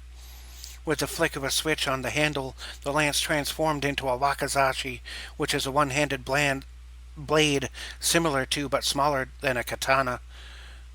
The blade gleamed blue, the handle was blood red, and a golden tassel of rope hung from the end of the hilt. There were Japanese letters etched into the side of the blade, which being translated came to mean, "Upon the ending of the world, a new dawn arises." The general and his band of elite guardians swooped in, racking up a considerable body count by use of spear, bow, katana, wakizashi, nodachi, and naginata. General Smith took his metallic steed straight through the crowd, smashing and crushing any enemies who got in the way. Along the way, an enemy took a pot shot with a grenade launcher. General Smith saw this coming and used the flat of his sword like a baseball bat, knocking the grenade back into the midst of enemies, whereupon it immediately exploded, decimating a small mob of them. Rolf Luger was some distance away, trying to make his way through the melee. He flung an enemy away with a single strike of his gravimetric bow staff. Looking up, he spied a metal beam above, which held several lighting units. Going behind some cover in the form of a thick pillar, Rolf paused a moment to get Jack Holton's attention. "Lieutenant!" Holton responded between gunning down some foes from behind himself. "Here, boss!" Rolf yelled out. "Gimme cover!" Holton shouted back. "Got your ass, boss!" Rolf stepped back about 10 feet, crouched down, and then ran at full speed, which for him was about 30 miles per hour. Rolf vaulted off his bowstaff and landed on the 30-foot-high metal beam running over the entire length of the courtyard. Along the way, Lieutenant Holton gunned down multiple foes who tried to get a beat on Rolf as he ran, providing perfect cover. Rolf ran across the beam and leapt down to the last place he had seen the general before the grenade exploded. When the smoke cleared away, Rolf saw General Mikhail Smith standing there, unharmed. Even his armor was untarnished. Rolf ran up and joined his back to that of the general. Rolf spoke calmly and assuringly. "I've got your back, sir." General Smith replied. "You better." Rolf nodded and replied back. "You bet." As the enemy ranks started to close in around the two, Rolf dropped the bowstaff and instead reached into a secret pocket inside his jeans. The jeans over his left thigh had been concealing his favorite weapon, the carbotanium chain-driven telescoping reciprocating blade built in the style of a falchion. He whipped the hilt out, pressed the metallic button in the middle of the hilt, extended the blade to 4 feet, and activated the reciprocating blades, which made a whirring sound like that of an electric carving knife. Rolf then placed his foot near his bowstaff, then kicked it up into the air, snatching it into his right hand. He now stood with a mech sword in his left hand and a mech bow in his right. General Smith again manipulated a switch on his weapon, transforming it from a wakizashi into a katana. He then gripped the weapon with 2 hands and stood ready. The two looked over their shoulders and gave each other a nod. A few strong-looking enemies rushed in with close-quarters weapons, but quickly found themselves eviscerated, pummeled, and penetrated. Rolf deflected some incoming fire, twirled the bowstaff in one hand. His left hand came down with the sword, cutting an enemy in half from the right shoulder to the left hip, ripping through it like a chainsaw. Another foe came rushing in to strike at the general with a metallic spiked club. As the blow came crashing down, the general severed the attacker's hands at the wrist. The general's next sword slash took the enemy's head clean off the shoulders. From another angle, a 7-foot-tall, hulking Necrosidius came charging in with a tower shield and a jagged arming sword, running straight at the general. General Smith swiftly sidestepped the lunging blow and struck back, hitting the enemy's large shield. The large Necrosidius swung the sword to strike back, but the general went into a crouch and then charged straight in. The general's left pauldron impacted the Necrosidius' black-plated armor, knocking it back several feet. At the same time, Rolf came lunging in with an upward slash of his sword, removing the arm which held the shield, severing that arm at the shoulder, under the armpit where the armor is weakest. The enraged Necrosidius lashed out with its blade, which was blocked by the general's katana. Rolf came charging in with another thrust, sending the blade through the Necrosidius' abdomen at an angle, going straight into its heart. Still not succumbing to its injuries, the Necrosidius swung wildly with its blade as Rolf lifted it up over his own head. As the Necrosidius capitulated and floundered about, the general came in with a clean swipe from the side, removing the enemy's head. Rolf grasped the hilt of his weapon with 2 hands, then swung the sword in an arc as hard as he could, sending the body off the end of the blade and into a mass of enemies just before the body burst into a cloud of ash. The two fought brilliantly, side by side and back to back, decimating every enemy they came across. Their combined martial might and overall brutality was too much for the opposing forces. The domesticated demons fought equally hard and nearly as successfully, losing only 3 out of 300 as they laid waste to hundreds of enemies who outnumbered them nearly 4 to 1. The tide was turning, and it seemed that Madoc may be winning, until at last the leader of the enemy's forces chose to reveal itself. Seemingly out of nowhere, some great force came thundering down across the courtyard in 4 directions, splitting the divided forces into 4 quadrants. Anyone caught in the wave was violently displaced, suffering bruises, broken bones, or even death as a result of the impact. With all the forces momentarily stunned, a new actor had appeared upon the stage. In their midst sat a creature of bone and sinew, 40 feet tall at the shoulders. It appeared as a death dragon, having 4 legs, a long neck, a lizard-like face with 2 long horns, multiple rows of wicked-looking teeth in its mouth, dripping with black blood, a long barbed tail, and a body constructed entirely out of the corpses of the fallen. 2 pairs of huge bat-like wings protruded from the creature's spiny back. The stench of death hung in the air around it, so much that anyone within 100 feet of it started to retch and vomit. This wretched creature, made of the bones and flesh of humans all stitched together, also had reins and a rider. In the saddle, atop the dragon's shoulders, sat a figure in scaly black armor with multiple spiky protrusions, each like a curved thorn dripping with blood. A great helm sat upon the rider's head, with 2 massive horns going straight up from either side. 2 pinpoints of purple light emanated from the face, revealing that a Necrosidius occupied the armor underneath. A heavy black fog seemed to hang about them. The rider itself was abnormally tall, about 12 feet in all. Just then, Jacob, Jonas, and Sin arrived on the scene to back up their allies. Jacob stopped short, took a gasping breath, then nodded, saying, "Well, you don't see that every day, do you?" Jonas stammered some. "A dragon? You're shitting me." Sin readied herself, saying, "If it bleeds, we can kill it."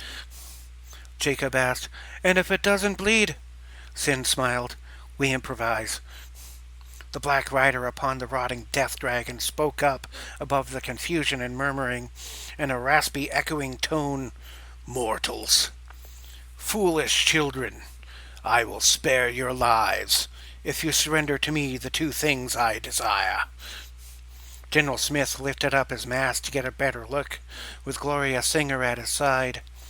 The general started to speak when Gloria stepped in front of him, ever the confidant and personal guardian. General Smith spoke with volume and grit. "And just what would those two things be?" The rider chuckled to himself in an almost mocking tone, then spoke with a peculiar softness. "Trying to negotiate, are we? Perchance humans are more intelligent than they would appear?" General Smith responded professionally but earnestly. "Even in war, I am a man of peace. State your demands." Gloria leaned over to the general's ear and spoke softly. "He's lying." General Smith heard this and simply nodded, then spoke even more loudly. "Well, your demands!" The Dark Rider chuckled again, then spoke in an even more condescending tone. "It's quite simple, you see. Give me your Vision Quest formula, and the disfigured corpse you call Emily." General Smith looked at Gloria, meeting her humble gaze with his. He then nodded. Gloria raised an eyebrow at her general's strangely uncharacteristic capitulation to demand, but nonetheless complied with his wishes. She reached into a satchel underneath her gown and pulled out a roll, tied up in a golden ribbon. She looked over to the general again, who again nodded in the affirmative. Confused, but trusting, Gloria tossed the scroll to the Dark Rider, who caught it with a sudden snatch at the air. Some distance away, Lieutenant Holton whispered to the captain, "I don't get it. The general would never—" Captain Luger responded in a whisper himself, "I don't know, but he's always got a plan." The rider, investigating the scroll, said in a low grovel, "Very good. Your species shows some signs of wisdom. The lesser shall always submit to the greater." General Smith barked out, somewhat impatiently, "What is your other demand? Speak quickly before I change my mind." The Dark Rider appeared agitated and spoke more loudly. "I told you. I want the girl, the one you call Emily. Her corpse contains something that interests us." "Where is it?" General Michael Smith smiled, looking around to various points around the room, nodding slightly. As he did so, various Matic members went about doing something very stealthily. They seemed to be ready to act and needed only that subtle nod to be moved into action. The rider and dragon seemed to be completely unaware of this and waited for the general's answer. The general spoke methodically and somewhat condescendingly himself. "Well, that's a tough one. You see, there were more girls down here than there are drops of water out there. It's a regular fuckfest sometimes." The Dark Rider answered back impatiently, "You're stalling." The general continued, "I don't think you quite comprehend the enormity of the problem. You see, I'm an equal opportunity employer. There are as many women down here as there are men. In fact, some of the women are men. But hey, I don't like to discriminate. Emily, was it? Does she have a penis? I once met a girl who had a penis. Took her home from the strip club on my birthday. Well, I didn't know she had a penis when we met. Talk about a birthday surprise." The Dark Rider belted out even more angrily, "Emily, now!" The general nodded, speaking softly. "Well, I suppose we're at an impasse. I'm sorry if this means we can't be friends." The Dark Rider shouted angrily, "You would rather die than serve your betters? I don't understand you." The general nodded and answered back, "Well, that's because you're stupid. I could have a tutor arranged for—" Both the rider and the dragon roared at deafening levels of volume, blowing back hair and distorting faces. From across the room, Lieutenant Holton yelled out, "No deal, fuckface!" The Dark Rider and the dragon turned their heads to see who had spoken to them so crassly. Their gaze fell upon Lieutenant Holton, who had a rifle trained on them. Without any warning, the head of the dragon snapped outward. The dragon's jaws nearly clamped down upon Lieutenant Holton's upper body, but it was able to deftly roll out of the way just in time. General Smith barked out the command, "Now!" As the general gave the command, a hemisphere was instantly erected over the dragon and rider, with a cacophony of loud clunks and clamps and thumps. The dragon and rider could be heard screeching from inside a cloud of dust and debris. When the dust settled, both dragon and rider had been trapped inside a wire-frame sphere of polarized ceramtanium. Hundreds of force emitters along the frame projected a bright blue force field that acted as though were electronically charged matter. In a panic, the dragon repeatedly bashed itself against the barrier, only to be damaged by electrical charges nearing 1.5 gigawatts in intensity. After a half-dozen times being electrocuted and bounced off the interior of the sphere, also shocking the rider, the dragon ceased trying to escape. General Mikhail Joseph Smith took off his helmet, handing it to Gloria. Walking to within 20 feet of the 60-foot-tall hemisphere, he raised an eyebrow with an "I told you so" type of expression on his face.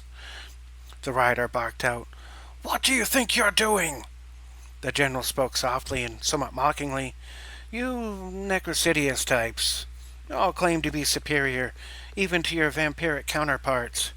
And while vampires at least tend to have an air of romanticism about them, even mysticism, you're just naked greed and self-satisfaction. You don't make anything. You don't grow or create. All you do is consume, like locusts. I've met your kind before, and I am not impressed." The rider seethed, helpless inside the great sphere, huffing and puffing in sheer rage. The general continued, "Did you really think that I would allow a Necrosidious or an undead dragon into my home without a plan? You arrogant piece of fucking shit. You fell right into my trap. Now it is I who will be asking questions and making demands." The rider squelched from within the dome, "I will not be coerced by an inferior species. Cattle have no rights." The general had everyone's attention, so he spoke without calling order. "Luger!" Captain Luger answered. "Yes, sir." General Mikhail Joseph Smith gave orders to the head of security. "Luger, I want you to personally arrange a security detail for our guest." Luger sounded off, "Yes, sir." Luger gave a salute, which the general returned, then went about fulfilling the general's orders. The general then addressed the entire assembly. "All other units, sweep and clear, then triage. Let's put our home back together." Mikhail then dismissed the assembly and turned to Gloria Singer. "Miss Singer, I need you to find Dr. William Katz, or whomever is left in charge of medical now. I need Emily's body brought to Subterranean Ward 13 and examined thoroughly. We need to find out why monsters like these would be willing to wage war on the world over a corpse. We need to know what secrets her body holds." Gloria nodded and spoke softly. "It will be done as you ask." Letting out a sigh, the general fished a wide cigar out of a metal case in his left pants pocket. He lit the cigar and took a puff, staring straight at the dragon and rider inside the rounded cage. Exhaling the smoke, Mikhail muttered to himself, "It's time to find out what the fuck is going on here." Gloria replied, "Not just with that girl, the whole world." The general nodded and replied back, "Agreed. Some great force is seizing upon the whole world. I intend to finding it and stopping it. My vision gave me a clue." "A clue?" Gloria inquired. General Smith recited what he had heard in his vision. "Hush, little mind. Pay no heed to words. There is so much more, and reality is absurd. You worry about the actions of beast and men. What must be routed is another mind with them. Inside chamber cold, prisoner to emptiness, speaking through windows alight. Reality being told to minds without regress what is wrong and what is right. Mind captive to machine, calling out in refrain, free me, weaponized mind unseen, harvesting all like grain unto war and pain, a stranger with thee. Gloria nodded slightly, smiling softly. But what does that mean? Mikhail shook his head some. I don't know yet, but that's how the visions are. I must interpret the meaning and solve the puzzle. Gloria added, there seem to be more questions than answers. Mikhail paused, then spoke. The beginning of wisdom is knowing that you don't know, and there is a lot of wisdom to be gleaned here.